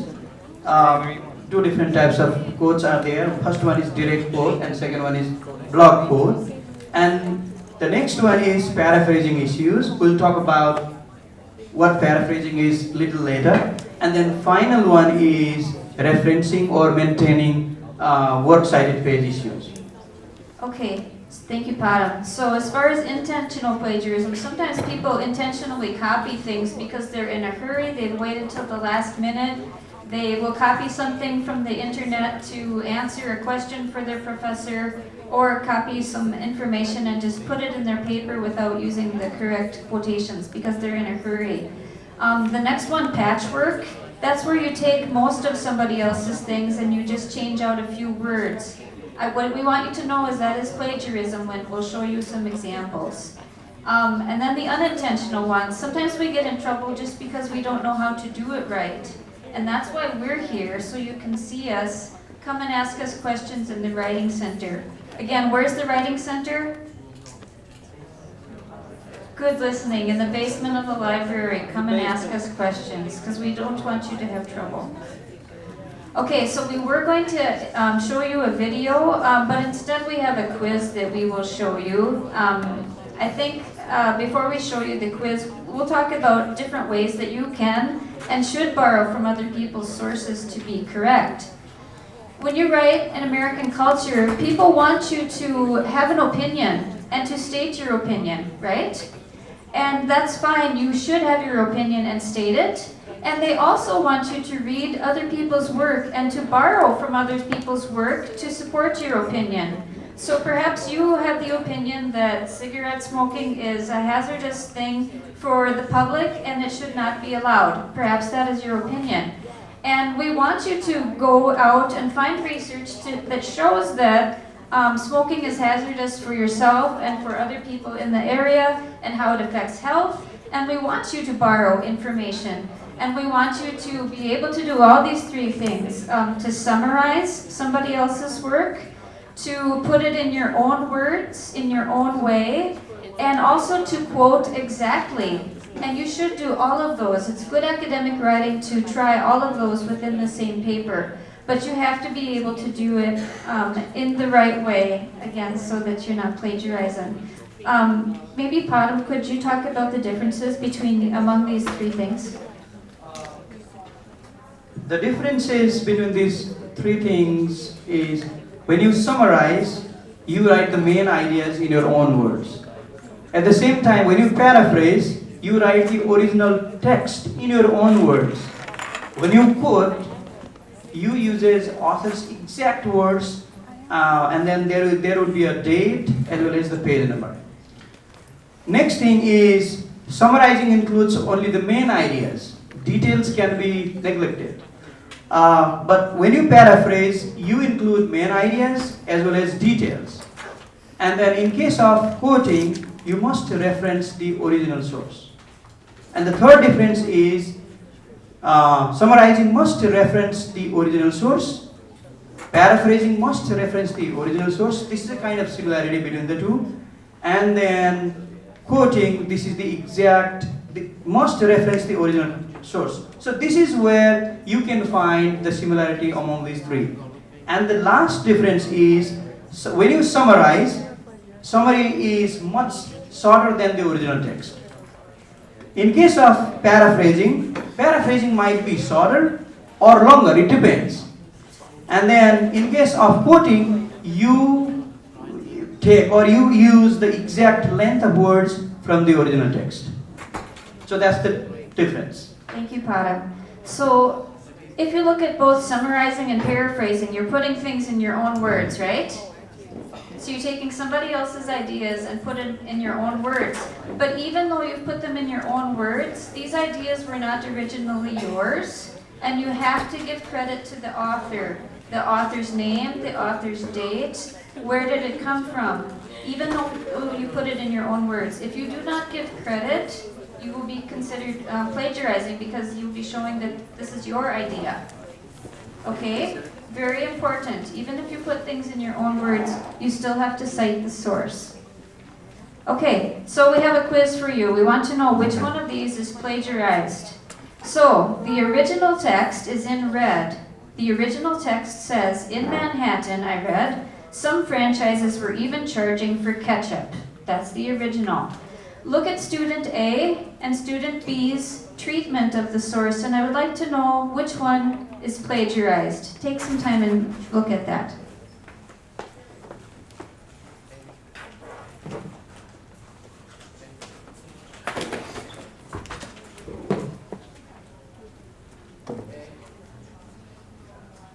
Okay, raise your hand if you think A is plagiarized. Okay, thank you. Raise your hand if you think B is plagiarized. Okay, so we don't all agree, do we? So that's a good question. That's a good thing that we're talking about this. Let's see what the answer is. Okay, so the original text is at the top. Look at student A. So student A gave credit to Graham, the author, and he gave credit to the year, and he used quotation marks. And do you see how Padam was talking about if you do a direct quote, the words will be exactly the same? That's perfect. If you do a direct quote, the words should be exactly the same. And in red, you can see that the student used quotation marks, right? That's how you show that these are not your words, they belong to the author. Everything is perfect. They acknowledge the author, the date, they have the exact words, they used quotation marks, and they included a page number. This is a very good thing to do in your paper, and it is not plagiarism. Look at letter B. The problem is, do you see all the green words?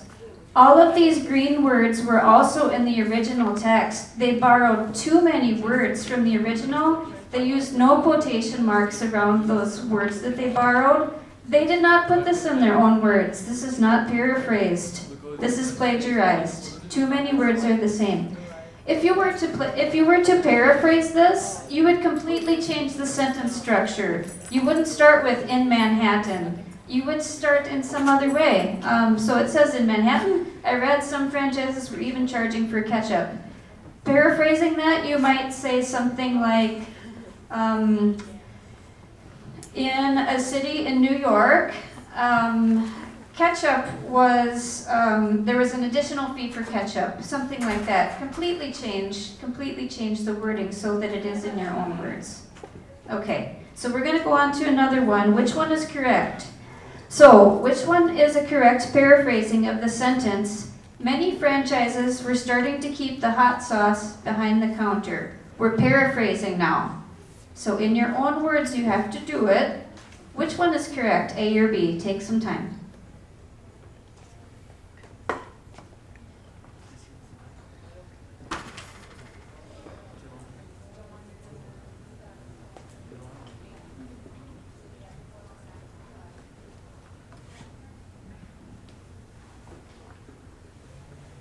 So there's only one difference between these, right?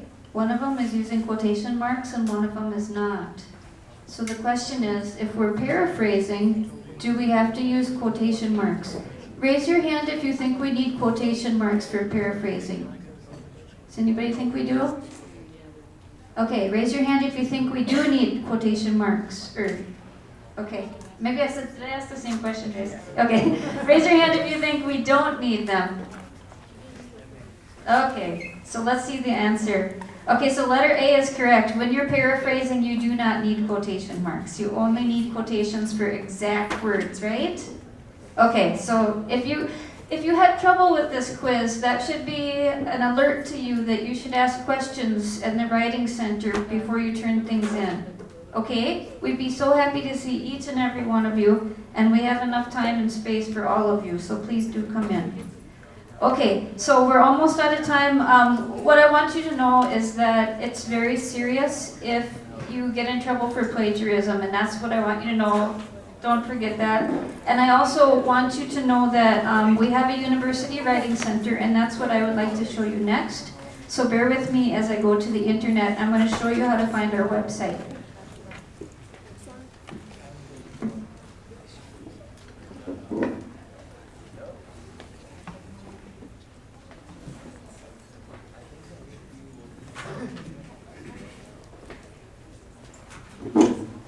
Okay, so this is our university website. Whoops, actually I went to MavMail. Excuse me, let me try again.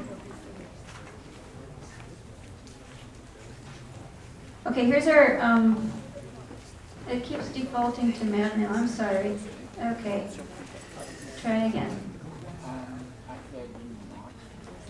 Okay, Powda, maybe you could do the clicking and the typing for me, okay? So, from MSU's website, we're going to click on the search. And Padam's going to type Writing Center. And this is how you're going to find us, okay? University website, go to Writing Center. And it should be the top one. He's going to click on Writing Center. Here's our page. and it has a lot of information for you. One of the things I want you to see is our schedules. So Padam's going to click on the schedule link. And then you're going to choose Writing Center so you can see when we are and where we are available. And here it's coming. I know it's small, but when you check this out yourself, you can see we're open Monday through Friday. We're open on Sunday nights. We're in the upstairs of the library for walk-ins. We're in the basement for face-to-face appointments. We have online sessions, lots of different times and spaces. So please find us. Okay, scroll up, Padam. No, the other way, thank you. You're doing great. Click on Meet Our Tutors. If you want to do some tutor shopping, you can see that we have a lot of different people. Padam's on here, and you can read about his background. We've got a lady named Lisa who is in journalism. She's going to be an English teacher. Courtney is amazing. Yep, and Sophia. We've got a lot of these people are English majors. They want to be English teachers. They love to work with people. A lot of people have backgrounds in teaching English as a second language, and so they're really good at answering grammar questions. So you can look through this list and maybe pick one, or just come and meet our tutors. You might also find that you are really good at working with and connecting with one person in particular, and maybe you don't have as strong of a good an experience with another one. If you don't have the best experience, come again and work with a different person, because you'll find somebody that you connect with. They're very good. Okay, can you think of anything else that's very important? Okay. Does anybody have questions about the Writing Center or about citing or anything that you think we could answer for you now? If you do, we can bring you the microphone.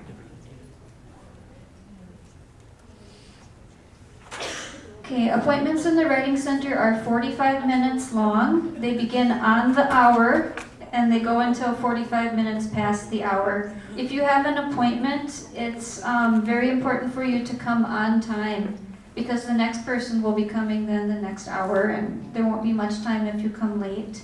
Looking at our website, another thing I want to show you is there's a little video that shows you how to make an appointment. So could you go back to, maybe just click on Writing Center up here? Yep. So if you scroll down just a little bit, right here, if you watch that video right there, that will show you how to make an appointment with us. You can also come to our office and make an appointment, or you can call us and make an appointment. We'll help you. Or just show up and say, is anybody free? And a lot of times there is someone there. Okay? All right. Yeah, we have 3 videos. There's stuff for online appointments as well. So thank you for your time. Please be careful with your writing. Enjoy your writing. Enjoy your experience in the United States, but ask lots of questions, and that's why we're here. Thank you very much.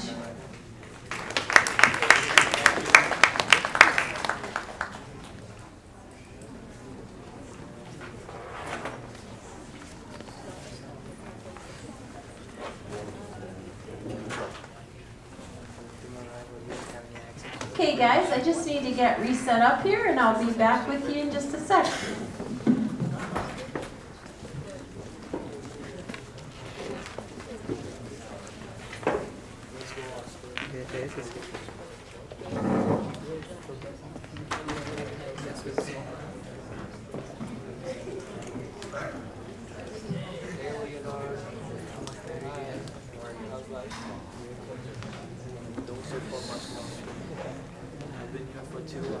Okay guys, so our next presenter is Seth Whalen, and he's from the University Safety Police area.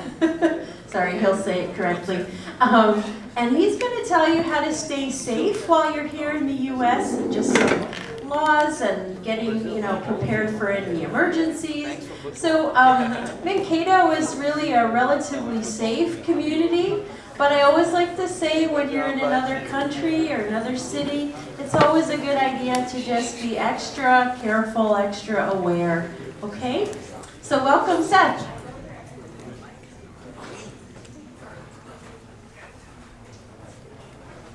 All right, good morning everybody. Welcome to MSU Mankato. Who's excited for another presentation, right? Yeah, there you go, thank you. Like I said, welcome to MSU. I'm excited that you're here. We're all excited that you're here. You chose MSU. What I want to do today is talk with you. I have a 30-minute window. I have a 30-minute window. I have about 20 minutes of content to speak with you about to help keep you safe. Talk about the police and emergency response in Mankato and on campus. Offer out some safety tips to help keep you safe and keep your things safe while you spend your time here.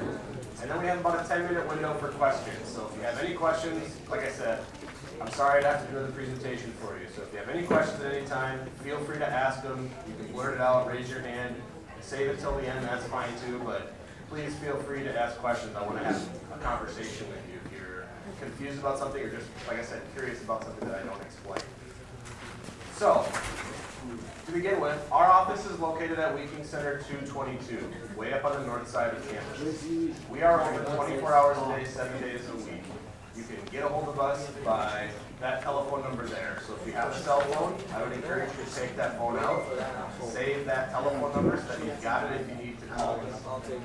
Nice thing with our office, we're open 24/7, so if you're not sure where to go, you're afraid that everything's closed, you don't know who you can talk to, we're always open. You can always call us, get a person that can talk with you and answer your questions, offer you help, point you in the right direction. Maybe it's not a security issue, but we can tell you what office to speak with in the morning or give you a name and contact number, that kind of thing.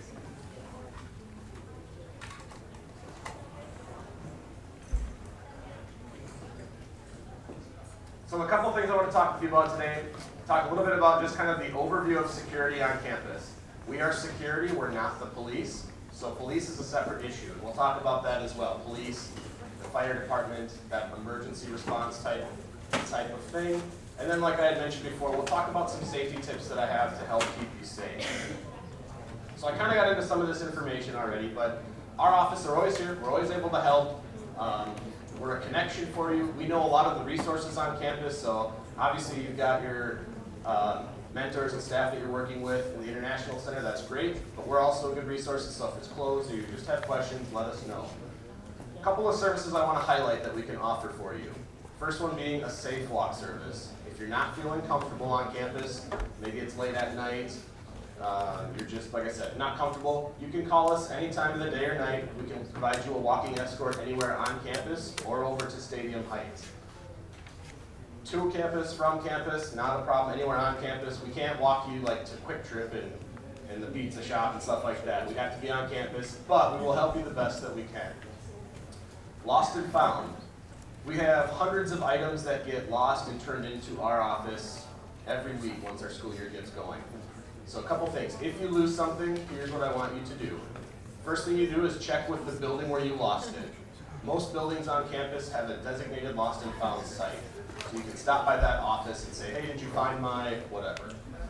If they have it, they'll get it back to you, great. If they don't have it, call our office.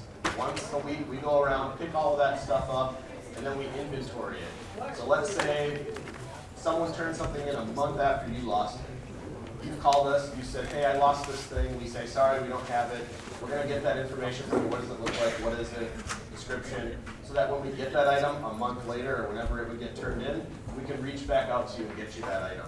So if you lose something, check with the building where you lost it. Call our office. If they don't have it, we'll help you try to get that item back. Emergency phones. As you're walking around campus, you might notice what look like big, tall, like 8 or 10 foot tall poles. They say emergency down the side. Bright blue, hard to miss.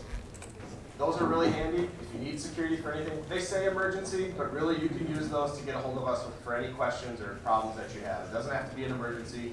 Don't be afraid to push that button to call our office if you need anything.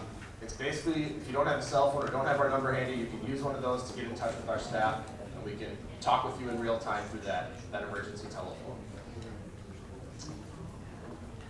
So like I said, our security staff are not police officers. We are university employees. So obviously we do have police, the police department and the fire department that service in Mankato. The Mankato Department of Public Safety is our police and fire. If you need to get in touch with them or you have a true emergency where you need police or fire to respond to you right now, absolutely call 911. That's the way to get in touch with them. They can respond and help you with things. If you're ever not sure, like, should I call security about this issue or should I call the police? Feel free to call either one. We work really well together. So if you call us and say, hey, this thing's happening, and in our side, we have things that let us know that we need to call the police. So if you're telling us a story or a situation and it says, in my brain, we probably should have police involved, we'll go ahead and call the police for you. Or vice versa. If you call the police and they're saying, you know, this is something that security could probably help you with, they'll call us and let us know. So you really can't go wrong either way. Like I said, if you're just trying to decide who to call, if it's something on campus and it doesn't need an immediate emergency response, you can call our office, but feel free, feel empowered to call 911 if you need to have an emergency response. Something's on fire, someone's actively hurting you or someone in your area, a serious crime occurred, anything like that, please call 911 or call our staff. We want to help you. That last bullet, like it says there, just the bottom line, don't be afraid to call. Security and the police, fire department, we're all here to help you. It's not my goal to go out and get people in trouble. The police aren't thinking of that either. They want to help you. So if there's anything if you have a problem or a concern, call one of us so we can help you. Don't be afraid to call.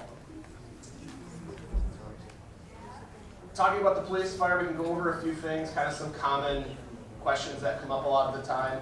Of course, the police and security, we want you to follow rules and laws. Question that comes up a lot is about alcohol. Here in Minnesota or in the United States, you need to be 21 to drink alcohol. So if you're under 21, it's against the law to drink alcohol. On campus, we have policies as well. So again, even if you're 21 and you live on campus, our policies say you can't drink alcohol on campus.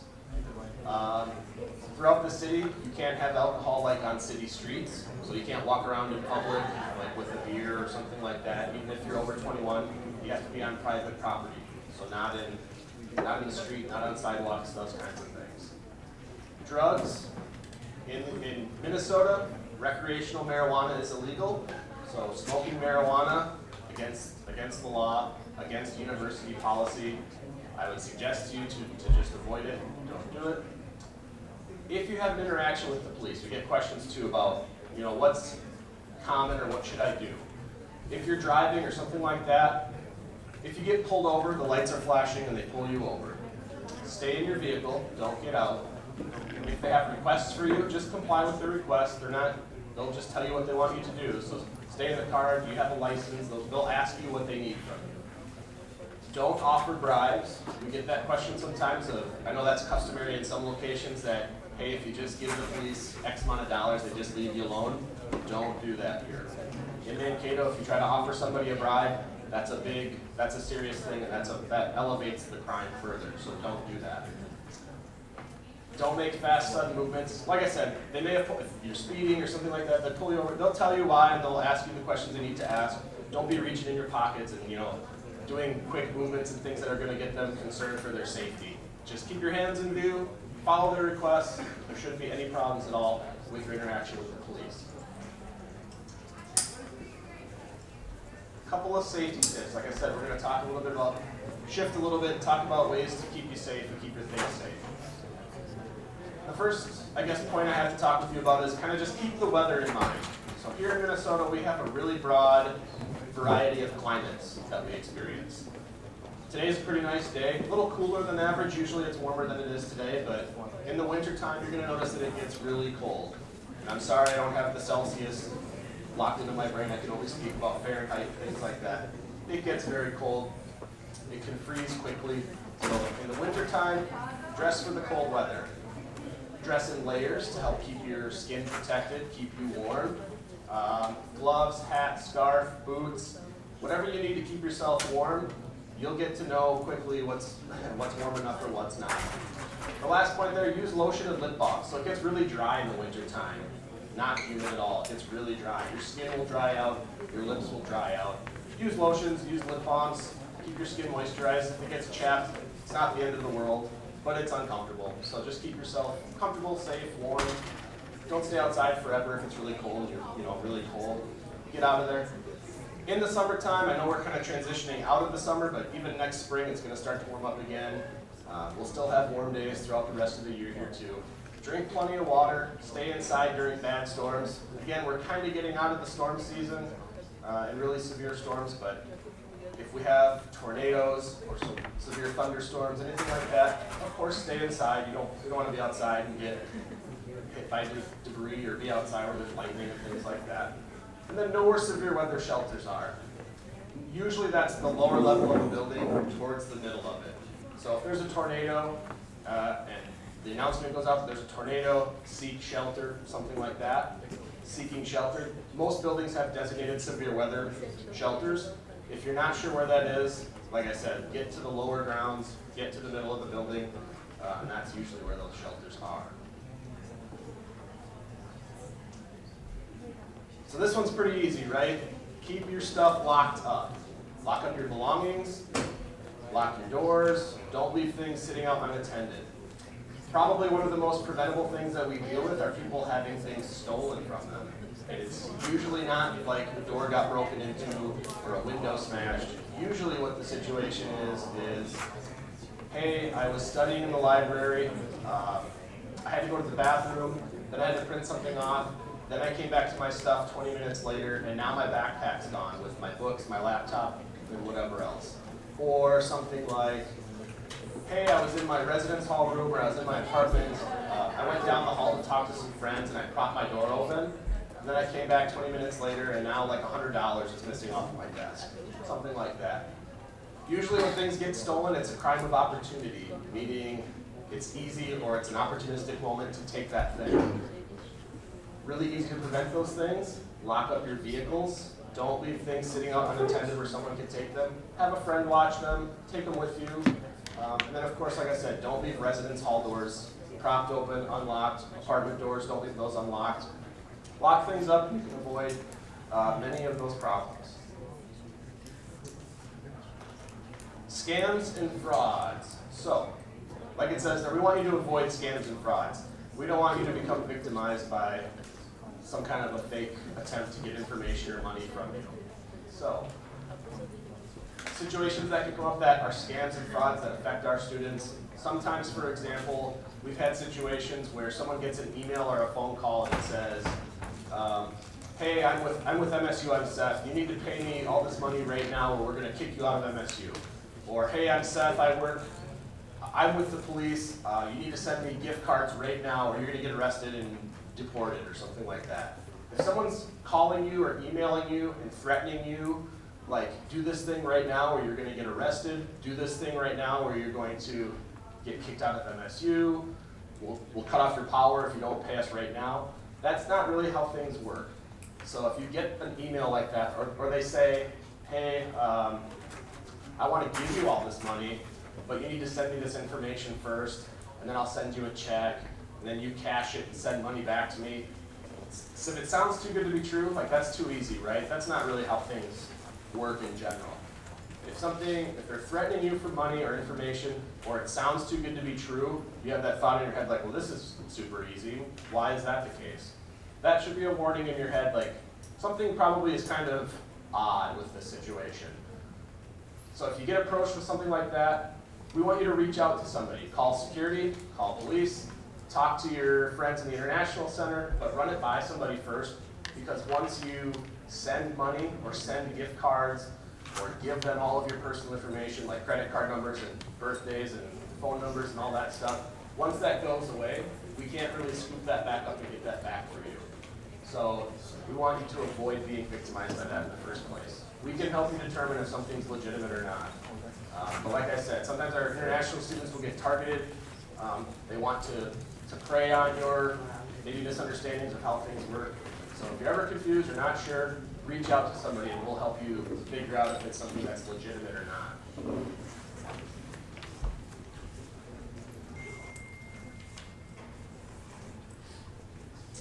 Who's living on campus? A few people. Rest are living off campus, I take it. A nice blend, excellent. The point I want to make is that we all have to work together to help keep ourselves safe. Our security staff can't be everywhere on campus at one time. We don't see and hear everything, and we don't want to see and hear everything.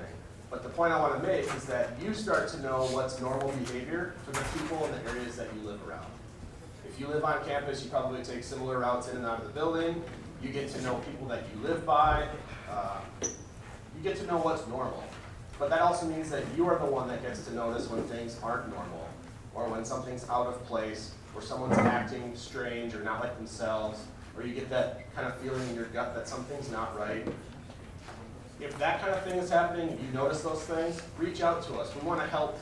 We want to help that situation before it becomes an issue of safety or concern for all of us, or for that person or that student before it becomes a bigger issue. So look out for each other. Notice those behaviors. If you have concerns, let us know. Let somebody know so we can try to get some help for that person and to keep everybody safe. Like it says, that last bullet, work together to stay safe if you're going out, if you're traveling. Probably things we've heard before, right? Go out in a group, come back with the same group. You don't have to travel alone in the middle of the night. There's options. We have a safe walk. We have buses that run around, Uber and Lyft, taxis, lots of options to travel safely. But just be good to each other and help each other out. Look out for each other. Be prepared for emergencies. So it's not fun to think about, but bad things can happen, right?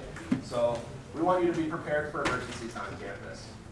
If we have an emergency, there's a couple of ways that our university can communicate that with all of you.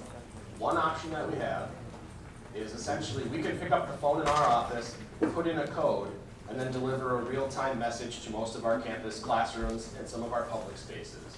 We call that our alert system. So that's one option that we have. The other option that we have is, like that bullet says there, Star Alert. Star Alert is just a fancy way to say that we'll send you a text message and an email. So those are the two options that we're going to utilize if we have an emergency. We can make an alert for the on-campus folks, but again, not everywhere is covered by that. Maybe you're outside, maybe you're walking to or from campus, and in those cases, we'll send a Star Alert out so that those folks can get notified of something happening as well. With Star Alert, you aren't automatically signed up for that. You have to opt yourself in to receive those notifications. I would encourage you to do so. They don't send spam or junk. You don't get put on like this list where you get all these crazy coupons or something. It's strictly for emergency communications and notifications when something's happening. Campus closures, emergency situations, whatever the case might be. You can sign up for Star Alert by visiting our website, or when you register for classes, it's going to ask you, I think it's twice a year, hey, do you want to sign up for Star Alert? Here's my plug. I would say to encourage you to sign up for that so you can stay notified if things are happening on campus. That image on the right there is our emergency response guide. So kind of a colorful document about the size of a piece of paper. You'll notice that, like in the back of this room, it's on some of the doors and posted by the doors. That's in every classroom on campus. That's got really good information on it. It tells you what the university wants you to do if there's a bad thing happening. And there's all kinds of different bad things on there that can happen that we just want you to plan for. At the very least, I would ask you to look at that and get familiar with it. And at the very least, ask yourself, how can I get in and out of the buildings that I'm in? How can I get in and out of my residence hall? What's one route I can take? What's another route I can take in case that way it's locked? Can I lock my door? Just simple questions like that, but kind of ask yourself those what if questions. What if I have to get out of here quickly? How can I get out? Well, exit, exit, exit, exit. Lots of safe ways to get out, or hopefully safe ways to get out. If we send out those emergency notifications, something's happening, they're generally going to fall into two categories. One instruction that's going to be sent out would say evacuate or get away from that spot. So if we have a fire in a building on campus, we might send that message out, and of course that's going to say get out or stay away from that area and evacuate. The other thing that we might tell you to do would be to run, hide, fight. So if there's a situation where we have active violence, not fun to think about, right? But let's go down that road for a second. If there's a situation where there's someone shooting or committing violence actively on our campus, we're going to send those emergency messages out, and they're going to say to run, hide, fight. Run, get away if it's safe to do so. If it's not safe or you're not sure, then we want you to hide or protect yourself, hide, get out of sight. If you can get behind a locked door, that's great. And then as a last resort, fight to keep yourself safe. You might have to protect yourself if you can't run or hide from that situation. But those are generally the two things that we're going to send out along with the information for the event. We're going to tell you what's going on, where it's happening, and then what we want you to do. Get away or evacuate, or run, hide, fight, something like that. But we'll share that in the messaging. Last point I have for you, just remember, MSU is a tobacco-free campus, so we would ask you not to smoke or use tobacco products on campus. And then with that, I will take any questions that you have. Yes?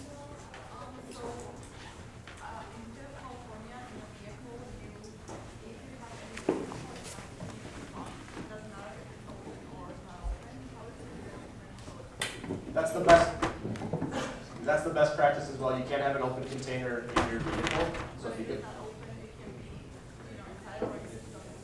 it should be in the trunk. That's your safest option to avoid any problems at all. Just keep it in the trunk, and there's no questions about anything like that. So keep it in the trunk. Don't have things open in the cabin of the vehicle, and you shouldn't have any problems. You bet. Other questions?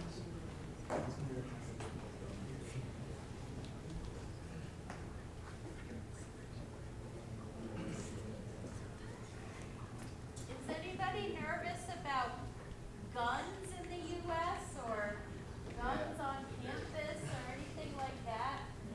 Yes? I can talk a little bit about our weapons policy on campus. So, in general, weapons are not allowed on campus. So, don't bring your knives, don't bring swords, don't bring firecracker, stuff like that. Don't bring guns. Weapons aren't allowed on campus. Now, there are some situations where you might see a gun. Hold on, don't get scared. There's only a couple of situations. One of them being if there's a police officer walking around campus, they may have a gun that you would see. But they're usually going to be pretty identifiable as a police officer. And I would also say that that's not really that common. So if they're not like in a uniform, a police uniform, and they have a gun, that's pretty unusual for us to see on campus. So what I would ask you, if you see any situation where there's a weapon, call us and let us know, because we'll investigate that. I don't want you to go up there and say, hey, are you supposed to have that gun on campus? Don't do that. We can go ahead and take care of that question and things like that for you. So it's pretty uncommon that you'd see it.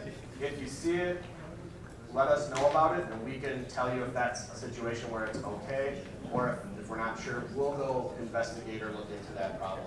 We don't want you to do that. So like I said, in general, weapons aren't allowed on campus. Maybe a few circumstances here and there where you might see them, but pretty uncommon. So if you see one and you're concerned about it, let us know, call us, and we'll help you or take care of that situation. Other questions? Were there any things that your parents were worried about coming to the U.S. and safety, aside from guns? No? I'll bring it up just because I've heard it in other questions have come up before, but like we talked about, bribes, don't go with bribes for the police. Prostitution, illegal, so don't expect that there is a service available for prostitution or something like that. Not here, not legal, so don't look for that or try to solicit it or anything like that. I'm trying to think of other questions that have come up. Yeah.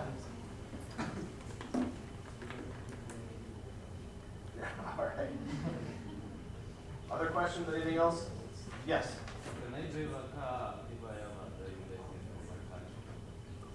I believe so. I think you've probably heard that before more than I may have. International driver's license are okay as far as I can recall. I can double check that.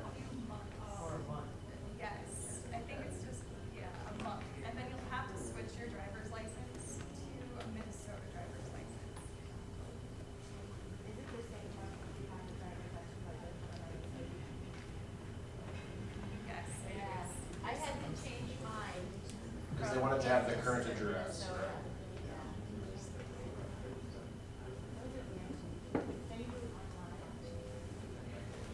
We actually have a form in the International Center with instructions about having a Minnesota driver's license or Minnesota residence card. So if you want to come in, you can just get one of those forms. It has the step-by-step instructions and the address. Just in case you didn't hear that, Beth was explaining that if you have a question or you want to get a Minnesota driver's license or a Minnesota ID, They have forms available in the International Center where they can help you with the instructions on how to do that. Their staff have done that before, they can help you with that. Other questions?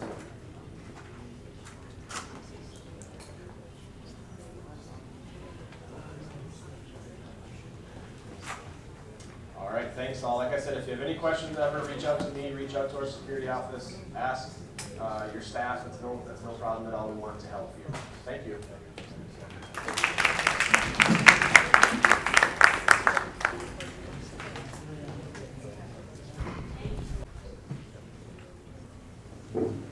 All right, good morning, everybody. How's everyone doing? It's kind of quiet in here, so I can imagine you're getting a lot of information. It's probably getting a little bit overwhelming. So my presentation hopefully won't be super long, but it is about cultural adjustment, because I think this is a really important topic for international students or anybody who's finding themselves in a different environment than where they were before. So a little background, my name is Elizabeth Lorentz. I work in the International Center.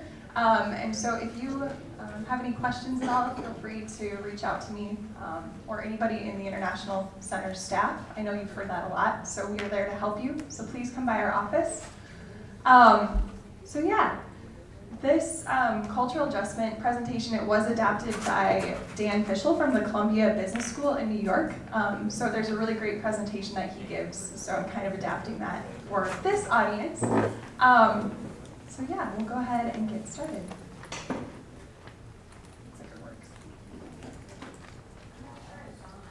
There we go, we'll just do it manual. Okay, so how many of you, this is your first time in the United States? Okay, so quite a few. How many of you have been here?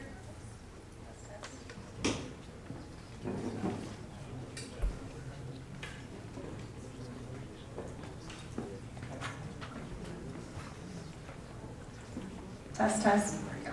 That one had a dead battery. All right, how many of you have been in the US for more than 1 year? Okay, so a few more of you. So we have kind of a variety of people in the audience today. So you probably are all at very different stages of cultural adjustment.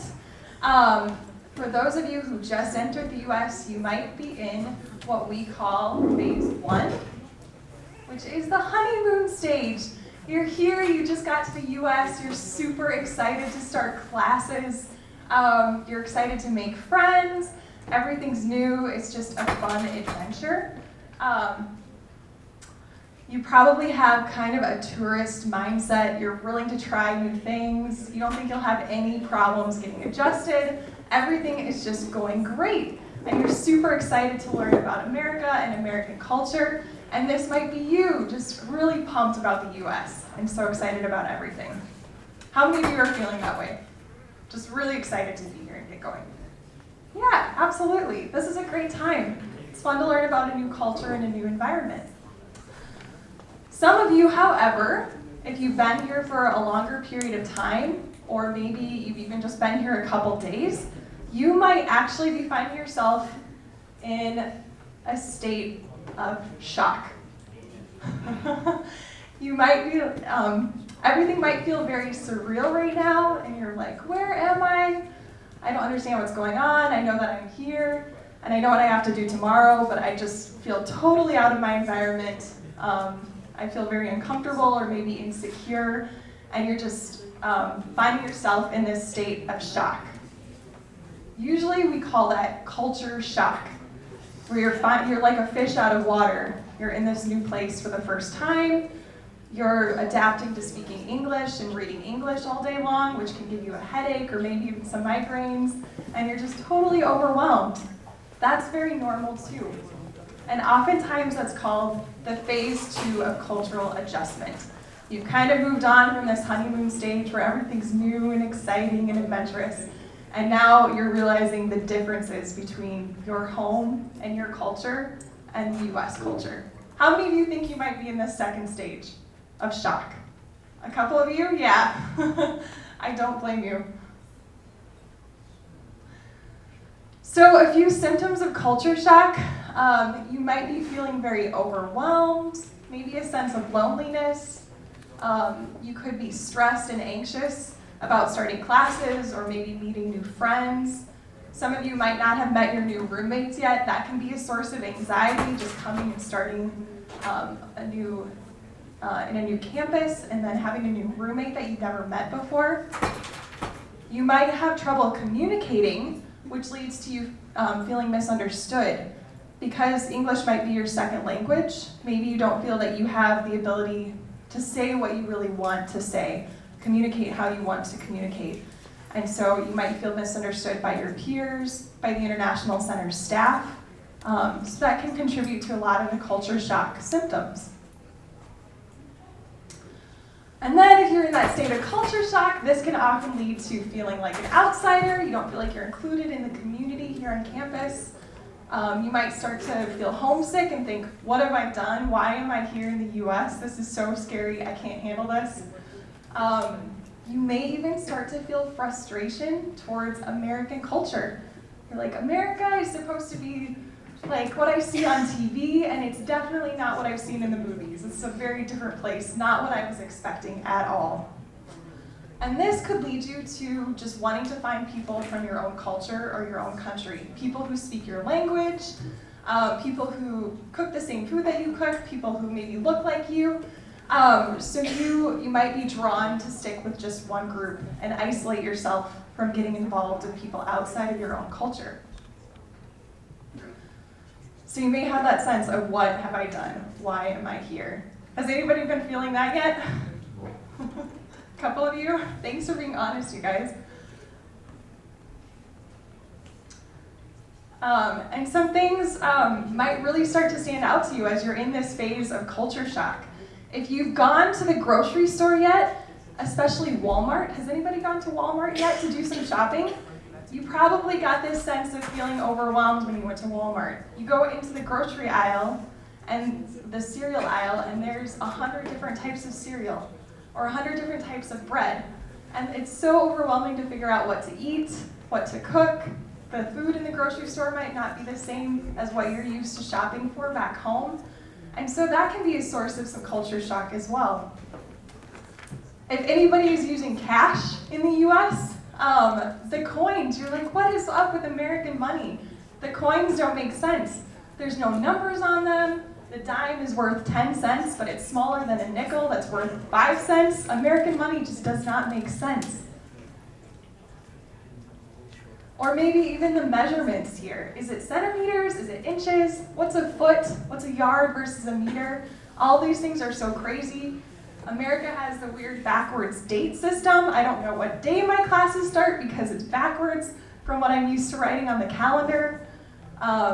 Or is it Fahrenheit? Is it Celsius for the temperature? I don't know what the temperature is outside. I don't know how to dress for today.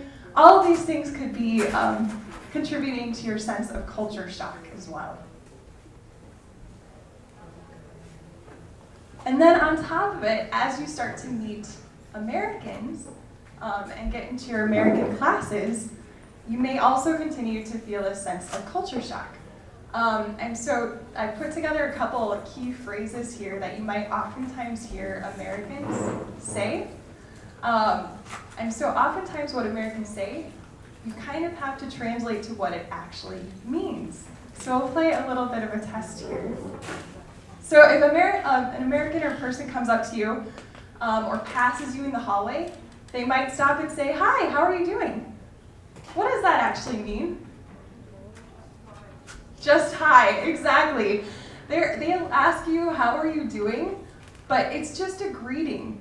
You might all of a sudden stop and say, like, "Oh, I'm doing great. I had an awesome weekend. I just finished international orientation. My classes start on Monday. I'm super excited." That's not the information they're looking for. They're just wanting to say hi and be polite. So you might often find that it's very, very American for people to say, "Hi, how are you doing?" I say it on a daily basis. I try to be intentional and actually mean what I say, but most Americans are going to just use that as a formal greeting.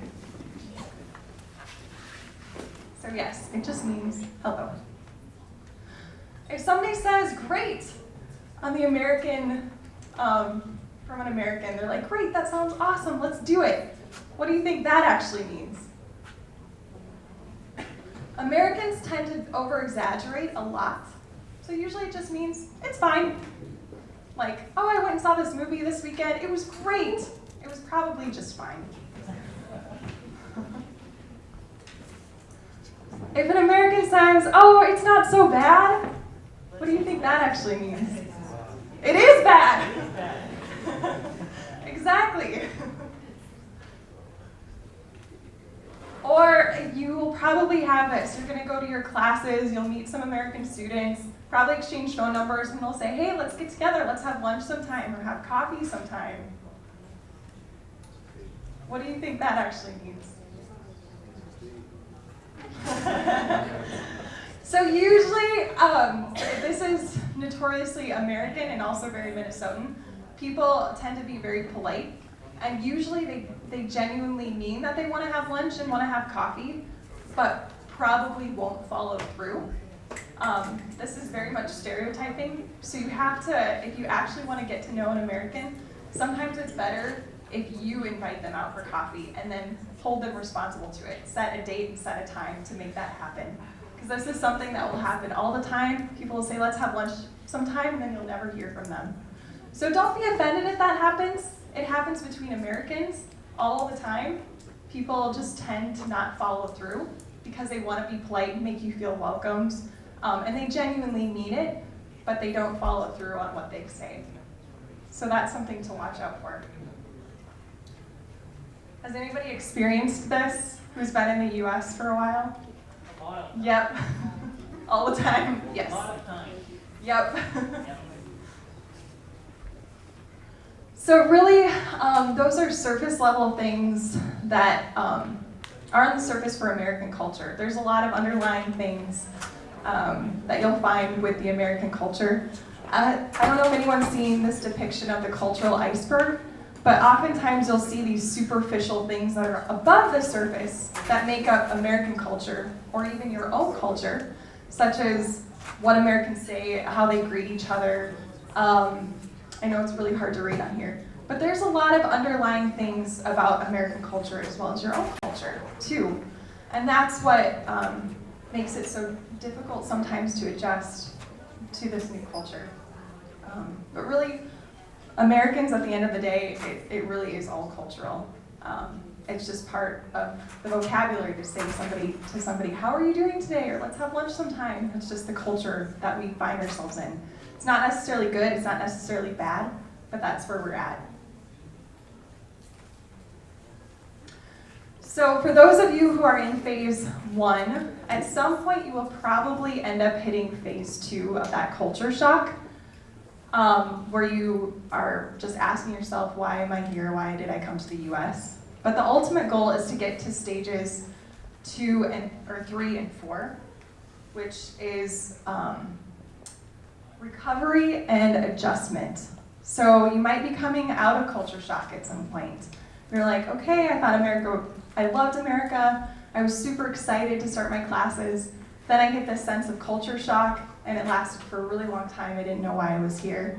But then you start to come out of that. You get used to things. You recognize that it's just cultural.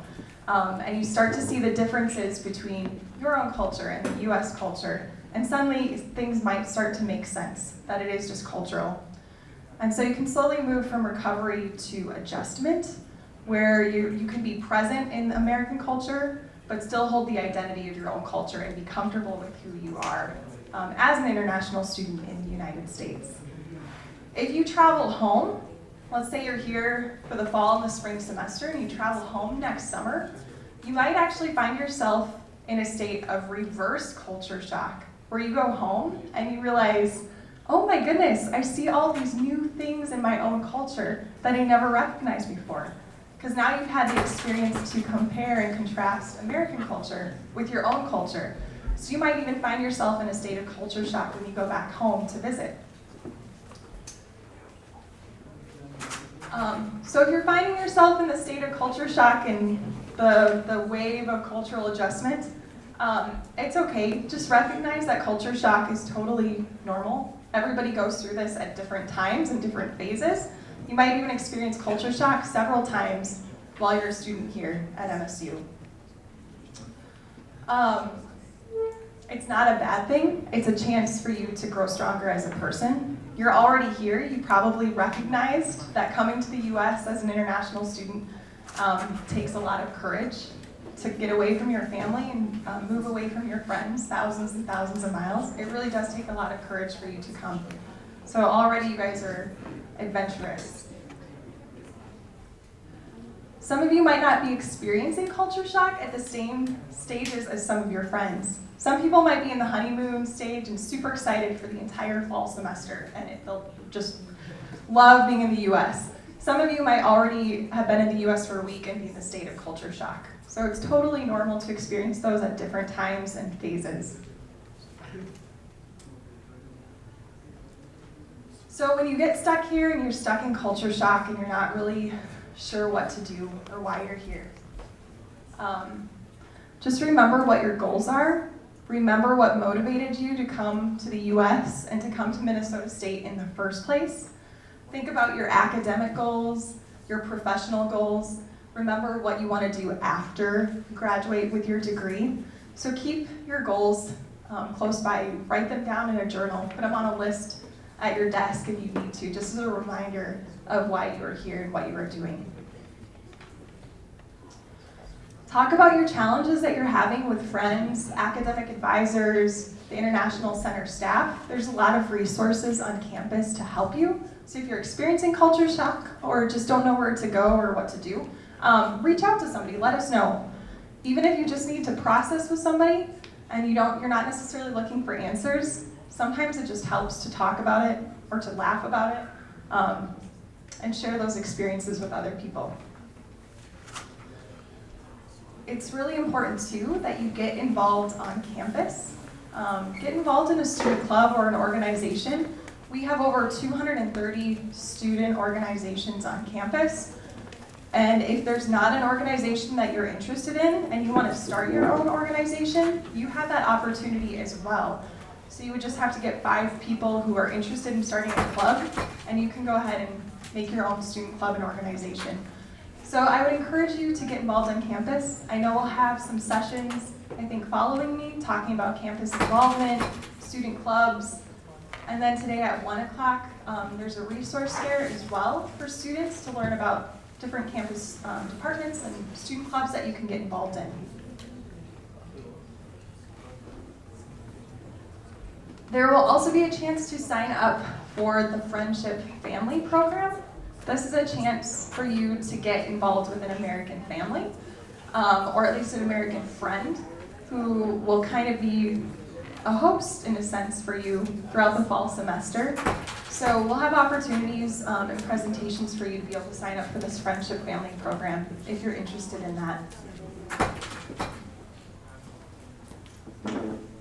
And then finally, if you have a faith or religious background, it's always good to try to do the things that you would normally do back home. So if you're part of a mosque or a temple or a church or any organization like that, try to find those clubs and those resources here on campus. Because you're a whole person and you want to make sure you're taking care of yourself physically, mentally, emotionally, spiritually, whatever it might be.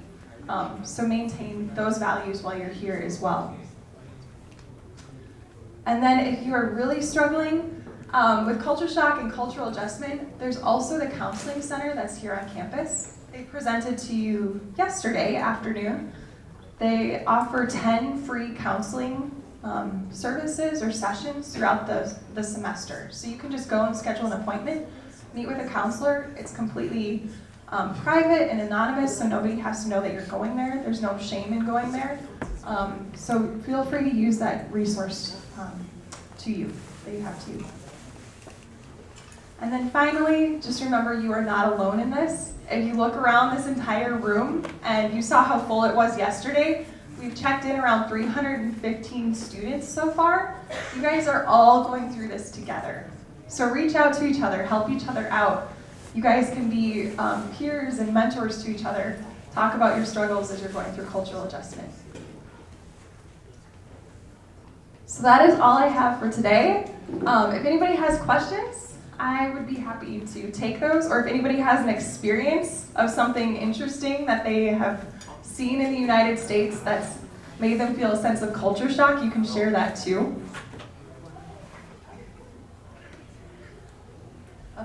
think we'll move on to our next session.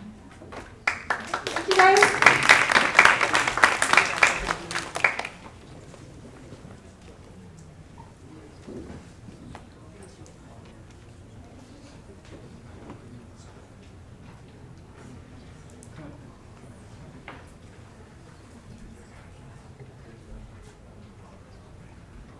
All right, guys, we have just a couple of more presentations and then I'll do announcements and there's some more fun stuff. So thank you for sticking with us. We know that there's a lot of information that we're just cramming down to you. The reason for that is we want to help you have a good start and have as much info as we can, but this is often the only time we can get a lot of students together, because once you get busy with classes, you are all over the place. So thank you for your patience. So we are going to talk a little bit now about information technology. So this is Dr. Carrie Miller. She's with the Academic Technology section of the Information Technology Services here on campus. So welcome, Dr. Miller. Thank you so much and welcome everybody. Thank you for taking the time to listen to me today. It's going to be a short presentation, so hopefully I can distract you just for a few minutes away from your phones and devices, just for a couple minutes to give you some good information. I promise it will be as short as possible because I know lunch is coming up for you guys. So I am again from, we actually call ourselves IT Solutions here at Minnesota State University Mankato, so you'll probably are used to hearing information and technology services or something along those lines, but we're IT Solutions. And I'm here to tell you a little bit about how we can help you during your time here at Minnesota State. So IT Solutions, again, is your traditional IT department. We are the Information and Technology Department of Minnesota State, and we can help you in a lot of different ways. Of course, we can help you with technology. It's right there in the name. We can help you, your faculty members that you're working with, the staff in your department. We do a lot of professional development to help train the teachers that are teaching you each and every day. We have lots of computer labs and options across campus. You've probably already seen some of those. There's the Academic Computer Center in Wissink Hall, where our Solution Center, or our service desk actually sits over there. It's towards the north side of campus. And then we have various computer labs scattered throughout the campus. We have a lot of classroom technology. If you've had the chance to see some of our classrooms, they are getting updated on a regular basis, so you're going to see more and more technology pop into each of your classrooms that you're participating in. If you haven't had the chance to take a campus tour, see some of the classrooms as you're wandering around, particularly in the new Clinical Sciences building or in the Taylor Center, we have some really interesting classrooms that have some fun technology if you're interested in it. We also have the campus computer store that has lots of things for you to spend your money on, and I would encourage you to check that out. If you need devices or you need extra things for your computers while you're on campus, mice, keyboards, covers, all that type of fun stuff, they've got that there for you. And if you're living in the dorms or you're living on campus, we have Res Tech. That's our department that helps all the residents here on campus connect to the technology, including video game consoles they'll help you with. They'll help you get viruses off your computer. They'll help you do all that kind of fun stuff. There's an office in, I think it's Kharkovsky Commons, over by Prescott. It's by the dining hall, the brand new dining hall, if you've seen that. So there is drop-in support. You can make appointments. You can go see, his name's Jason over there. He can help you with a lot of your technology needs if you're living on campus. All right, so as students, the other ways we can help you, we provide a lot of technology tools for you guys as students. We provide a lot to your faculty members as well. But as students, we have what's called the Student Technology Resource Center. We actually have a representative that'll be outside this ballroom at a table at noon if you need to talk to him about anything, such as D2L. Has anybody heard of D2L? Have you guys heard of, sort of, kind of? So D2L is our learning management system, and what that is that's where a lot of your online classes may be held, or it might be some of your face-to-face classes that you're in. They might have materials, documents, your syllabus, things like that in D2L. So it's an online learning management system. And we have things like Office 365 and Microsoft Office and OneDrive, cloud computing. So we offer that to faculty, staff, and students. Again, we have that campus computer store. Folks, guys, in front. Getting loud. Thank you. Campus Computer Store, Academic Computing Center. We have the IT Solutions Center where you can get technology help from broken devices, can't get on the Wi-Fi, can't get email, those types of help. You can get that over at the IT Solutions Center in the Academic Computing Center in Wissink Hall. We have IT security, so if you are concerned about viruses or spam or junk mail or anything that comes through, please don't click on anything. If somebody sends you something that says your email password has been compromised, click this link to reset. Don't click that. We have a whole bunch of information about that to keep your device safe while it's here on campus. We also offer assistantships and student work, so if you're looking to intern or work for IT, we always have stuff going on. If you're looking to go into that field or get some experience, please come see us. We would love to talk to you about that. We offer a lot of tools, as I said, on campus. You can get Office for Mac for free as a student. We have cloud computing and Office 365 or OneDrive. You can use that for free as a student. We have, again, Windows or Mac operating systems. We have Skype for Business. We have a video hosting tool where you can record videos, you can store videos if your instructors ask you to do that or you need to do that for some other project. We have an option to safely record and store your videos without putting them out on YouTube or something like that. We have a tool that creates surveys called Qualtrics. That's a really great tool if you're a graduate student and you need to do research. It's a great tool for your instructors. You may end up working with that at some point. There's Skype for Business, which allows you to phone home for free. It's a video conferencing tool. We also have tools like Adobe Connect and WebEx for the same thing. So lots of tools and resources for you here on campus. And we also offer training for all these tools. So as I mentioned, the Student Technology Resource Center has drop-ins and tech tool support. Keith will be out here today and every day this week and next week to help you with that. We have a subscription to Microsoft IT Academy if you want to get certification in Microsoft Office or other Microsoft products that you can take out for the job market. And we have a subscription to lynda.com, which is an amazing video training resource. If you have anything you need to learn how to do technology-wise, then you want to use lynda.com. It's a great way to learn something new or learn a tool that you might need. Again, I'm going to push the Student Technology Resource Center. We really want you to take advantage of that. It's a great way to learn how to use tools. So if something is broken, you want to go to that ACC over to the IT Solutions Center. If you need to learn how to use something that we have here on campus, you want to look at that Student Technology Resource Center and ask them how to use whatever it is. They'll help you. They'll be glad to help. We have multiple people that are stationed there that can help you out with tools. We also are looking for innovation, so we try to bring you the latest and greatest in technology tools. We have a 3D printing option. You can go and get things 3D printed for yourself if you want at a pretty low cost. We have a high-definition recording studio for your faculty who can create video lectures for you. We offer new tech tools all the time. We're bringing them in for students and faculty here at the institution. We bring the latest trends in teaching, like game-based learning and open educational resources to your faculty so that they can keep doing the good things they do in the classroom and keeping you engaged and hopefully helping you learn just a little bit better every day. And we also work with cutting-edge classroom designs. You're going to see classrooms across campus that have some cutting-edge technology and cutting-edge designs to help you learn in new and better ways. So these are all the different types of things that IT works on. And we try to partner with students, faculty, and staff to get your ideas as to what you want to see at your campus and as part of technology. And as part of that technology fee that you guys pay for, we try to make sure we are faithful to holding up the mission of the university and doing the best we can for you guys as students. So please come see us if you're interested. Again, we have graduate assistantships, we have student work options, we have internships, and we just like to hear what you guys across campus want and have to say about what you need in terms of technology. Thank you so much for listening to me today. I hope you have a great orientation and a great week, and welcome to Minnesota State University Mankato.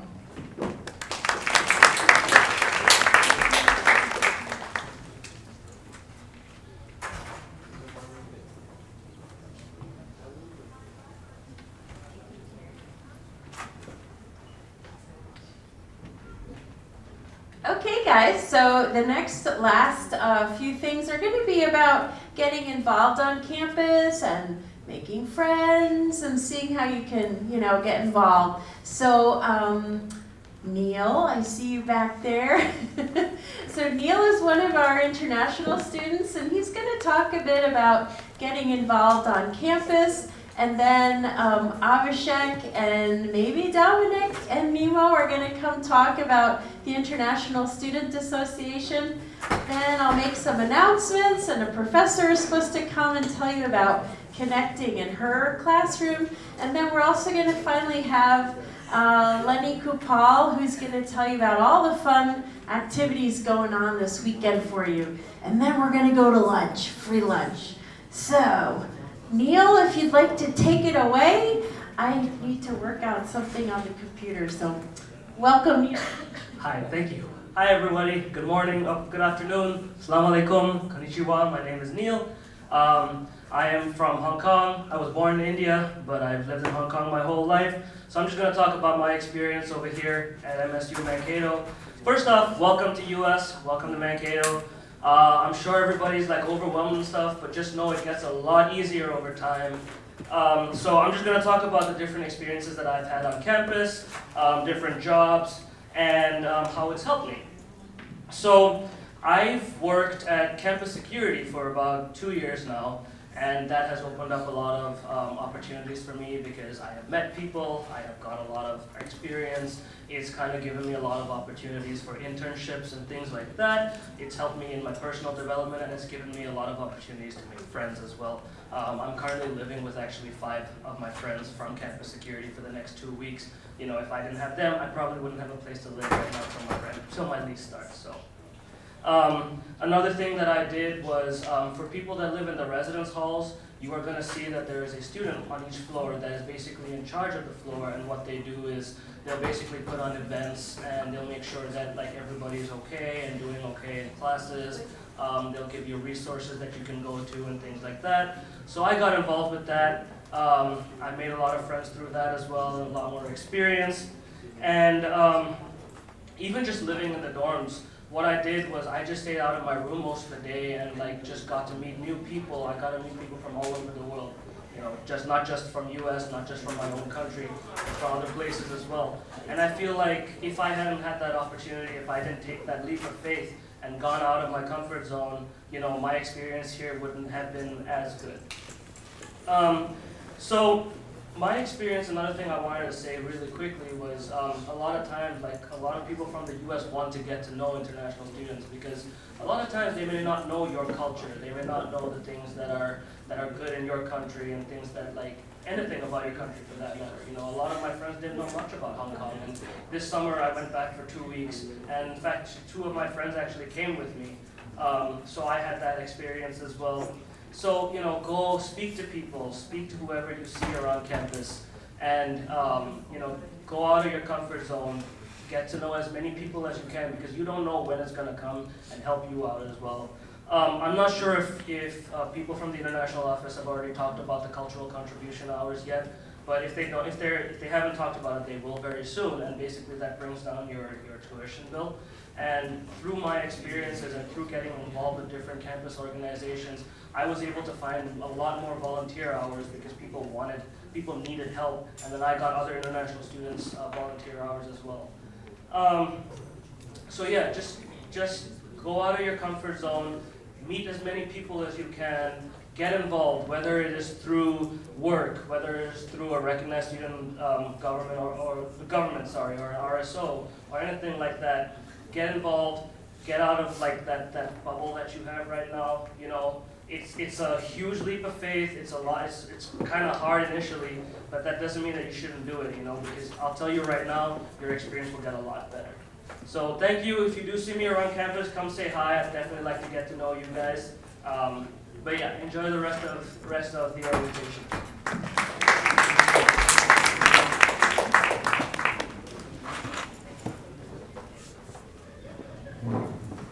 Okay, so my ISA team, come on up. I don't know how many of you are coming. Abhishek, Nemo, Dominic.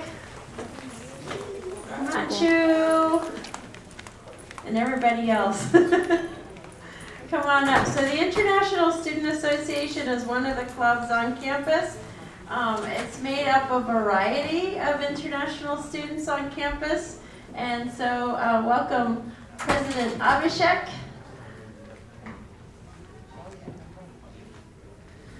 First of all, welcome to Minnesota State University, Mankato. So we heartily welcome you guys from International Student Association, which is ISA. So, what does international student do? So, first of all, we have the free food, which is on Wednesday, 12:30 to 1:30 p.m. Lunch at Dining Center. Yes, sir? You guys get your slides in there. Okay. Nima, did you have something you wanted to plug in? Yeah. No? Okay. You have no So just take it away, guys. Okay. Whatever you want to talk about. So, my name is Abhishek Pradhan and I am the president of International Student Association. So, here is my board. She is a Nemo. She's the secretary for International Student Association. Give a big hand applause to the secretary. And there we can see vice president of International Student Association, who is Himanshu Jaran, who is from India and she is from Nigeria. And he is our event coordinator of International Student Association, Dominic Derwin, who is from Germany. And we have another event coordinator, who is Annabelle, who is from Ghana. Yeah, Ghana, right? Ghana and International Student Association. And we have Arnavi Matre from the India, who is CEO, that means Community Engagement Officer. Okay, so as I said there, what international students do. In International Student Association, we help all international people. As you are all international students here, we help you guys. What we help? So we help in like organizing lots of events. We help in diverse culture. We help all international people to be together as a friend and as an own country. So in International Student Association, we help each other, we help in classes, we help in tutoring, we help in so many stuff. As you have your own culture from your country, and we help you to show your culture in front of all of the international students and with the American student. So we are the bridges with the international and American student. So we help you guys each other. So do you guys want to talk something about it? Okay, so big hand for our Vice President Himanshu.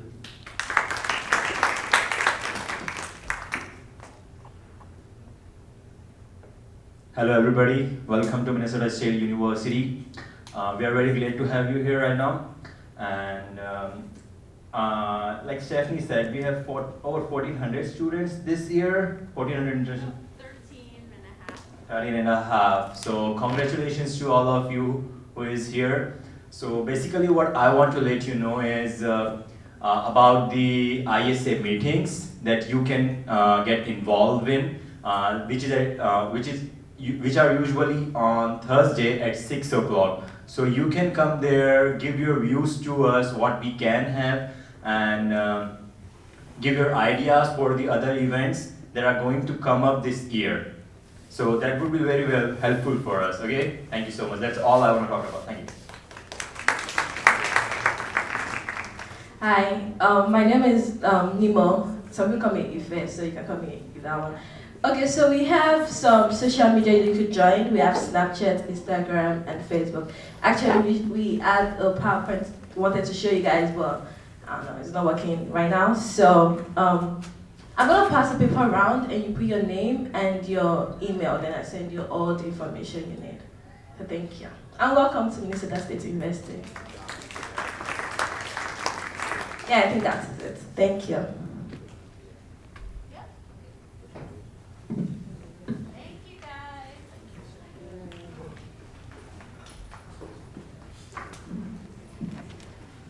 So I have the pleasure of advising the International Student Association.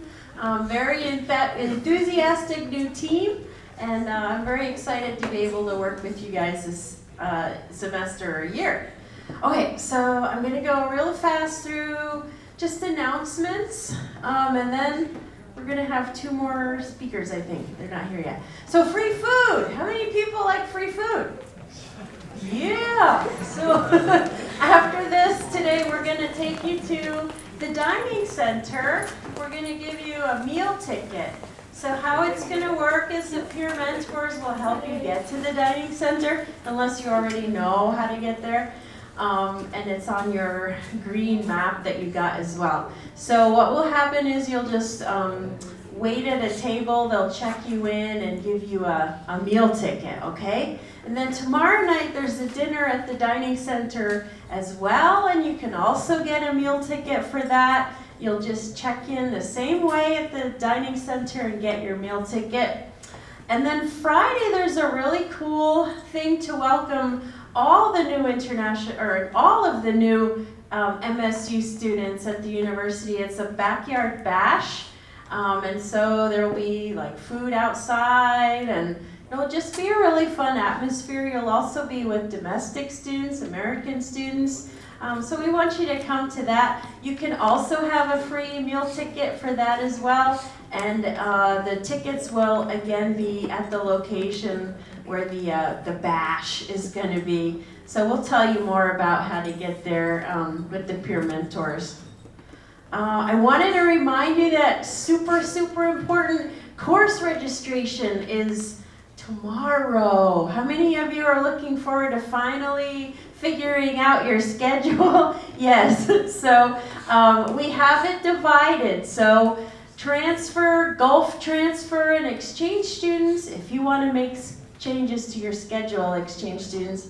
Otherwise, transfer and Gulf transfer, please be here at the ballroom at 8 a.m. so that we can get you there in time.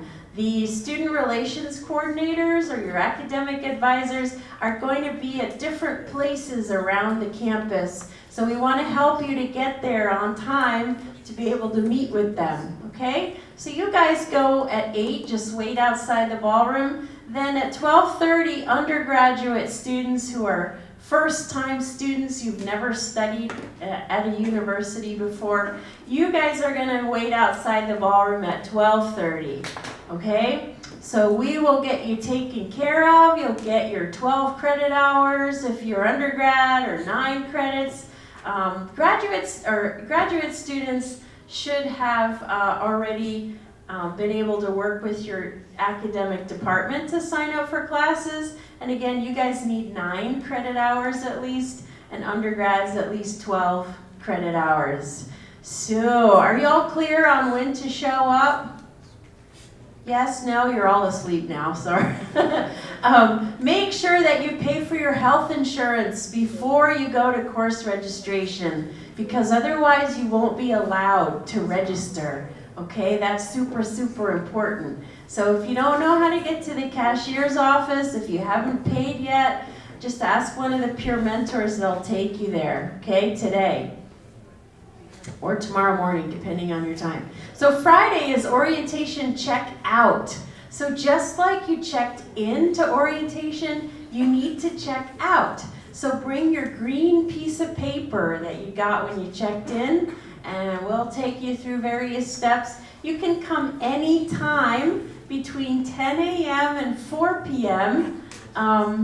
Right here in the ballroom again, okay? So you all don't have to come right at 10. You can just come anytime throughout the day, all right? Okay. So they're not in here, but I just wanted to say thank you to Gabriele. He's the peer mentor manager. So we have a team of students, as you've seen, who help you. And then Ricardo, Nathan, and Anna are also lead peer mentors. And everybody else you've seen is a peer mentor. Are there any peer mentors in here right now? No, they're probably running around.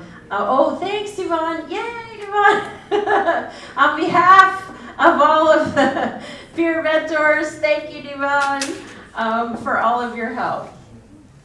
Okay, so you're not done yet, actually. I shouldn't say good luck yet, but you're supposed to have, let me see, Dr. Sandell, are you here yet?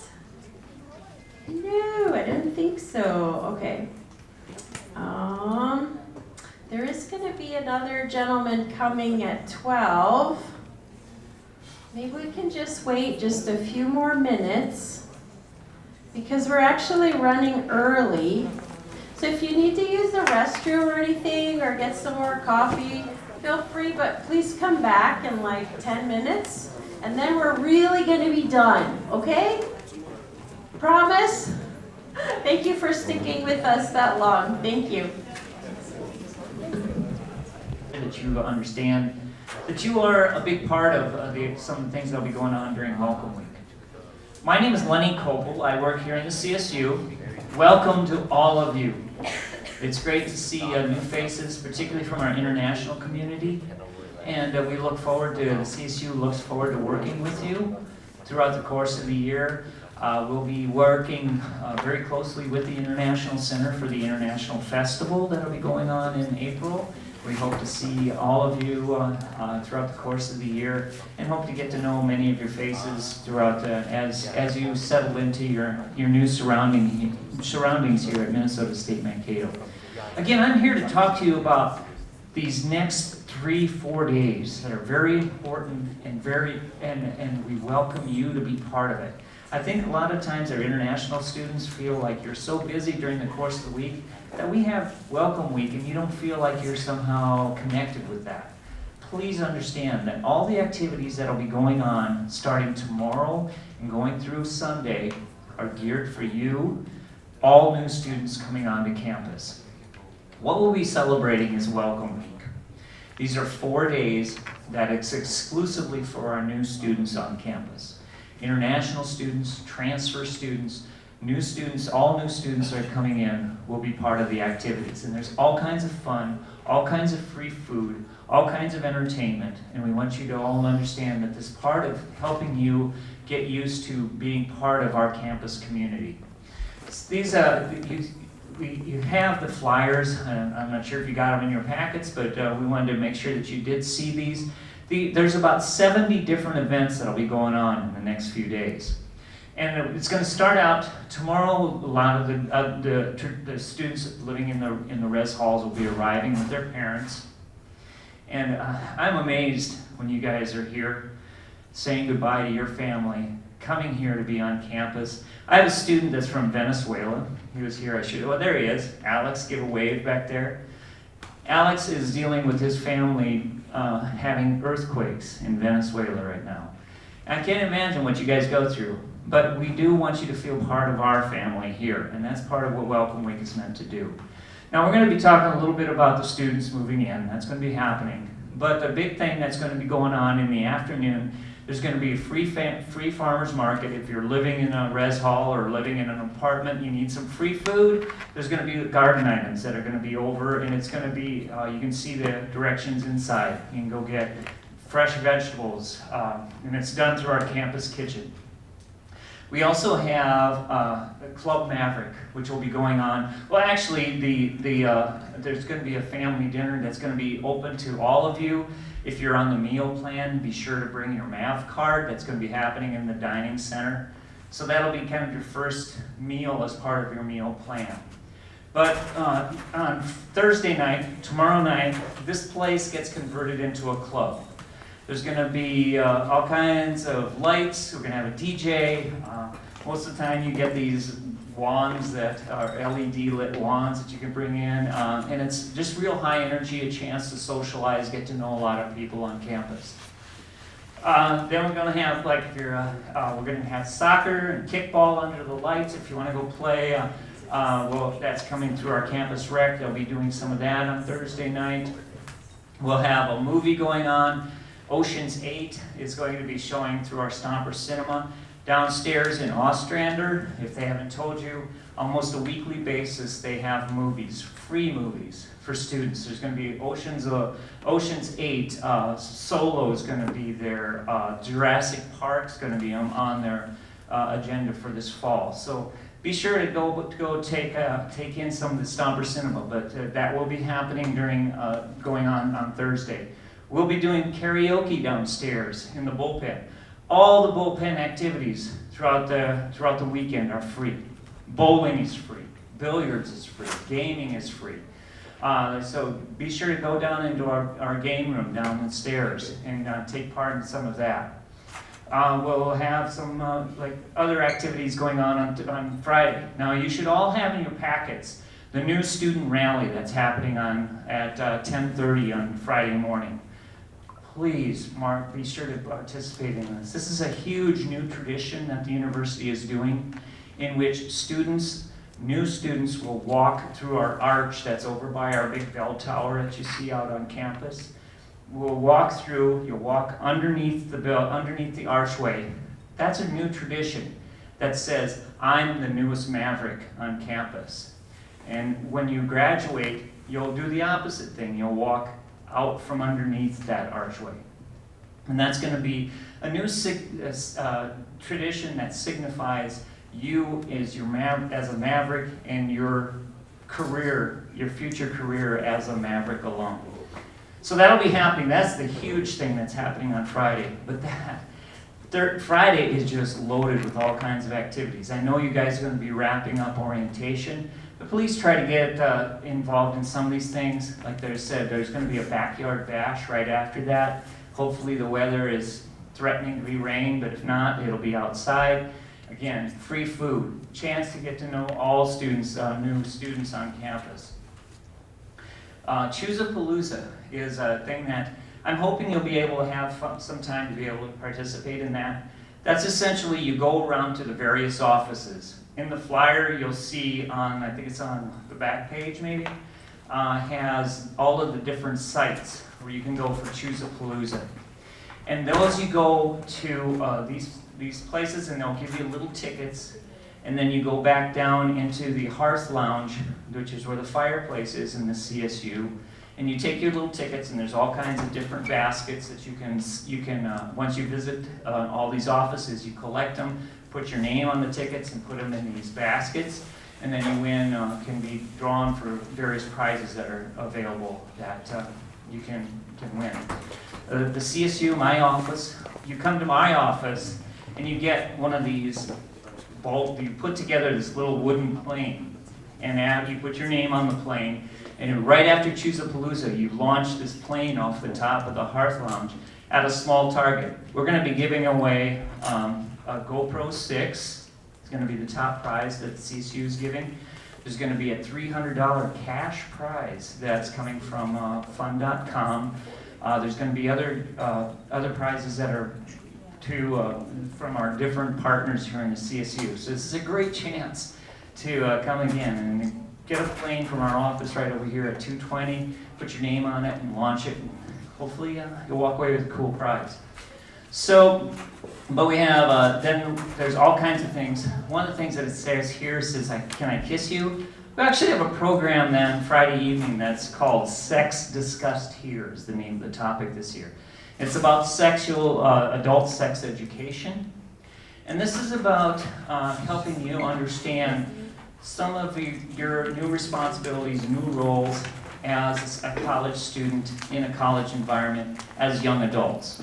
And this will be things such as everything from healthy relationships, consent. And on the university, in the university systems, they have a policy that's yes means yes. So that is where you have to give consent before, even in established relationships, to say yes, I consent to our relationship and what happens within our relationship. And so some of those things are discussed. Bystander intervention is also discussed, as well as abstinence. So it's a popular program that they have as part of helping new students adjust to their campus environment. And that'll be going on Friday night. It's listed in there. And then we'll have some of the same activities. Again, here they'll be doing some swing dancing at the end of the night. There's something that's not listed on here is the Target event over at the Target Shopping Center. There'll be buses that'll leave from the CSU, will take you out to Target. So if there's anything you need for your dorm room, whatever, there's going to be late night shopping available. And so you can go there and pick up items that you might need, or just go to socialize. There's going to be kind of a festive atmosphere for that. Saturday, some of the big things are the evening programs. We have a tradition of having a hypnotist. So students can actually get up on stage, volunteer, and go up and be hypnotized. And then after that, one of the biggest events of the weekend is something, who knew? Bingo. That bingo would be a huge event. The game of bingo, and they have, again, it's kind of like a nightclub environment. It's all kinds of dark, fancy, laser lights and everything else going on. And so that'll be part of the big Saturday activities. Sunday, please try, if you're not sure where your classes are when you start Monday morning, get on where they're going to be doing, I think, 4 different sessions, 3 or 4 different sessions, and find your class tours. They will take you around, you bring your class schedule with you, and they will take you to different locations so you know how to navigate. Does anyone have class in Trafton? If you're in the sciences or whatever, you probably have a class in Trafton.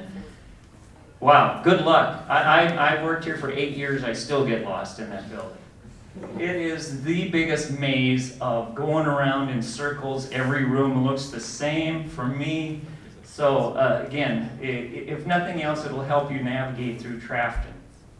But that is, it is meant to help you get to your classes on time on Monday.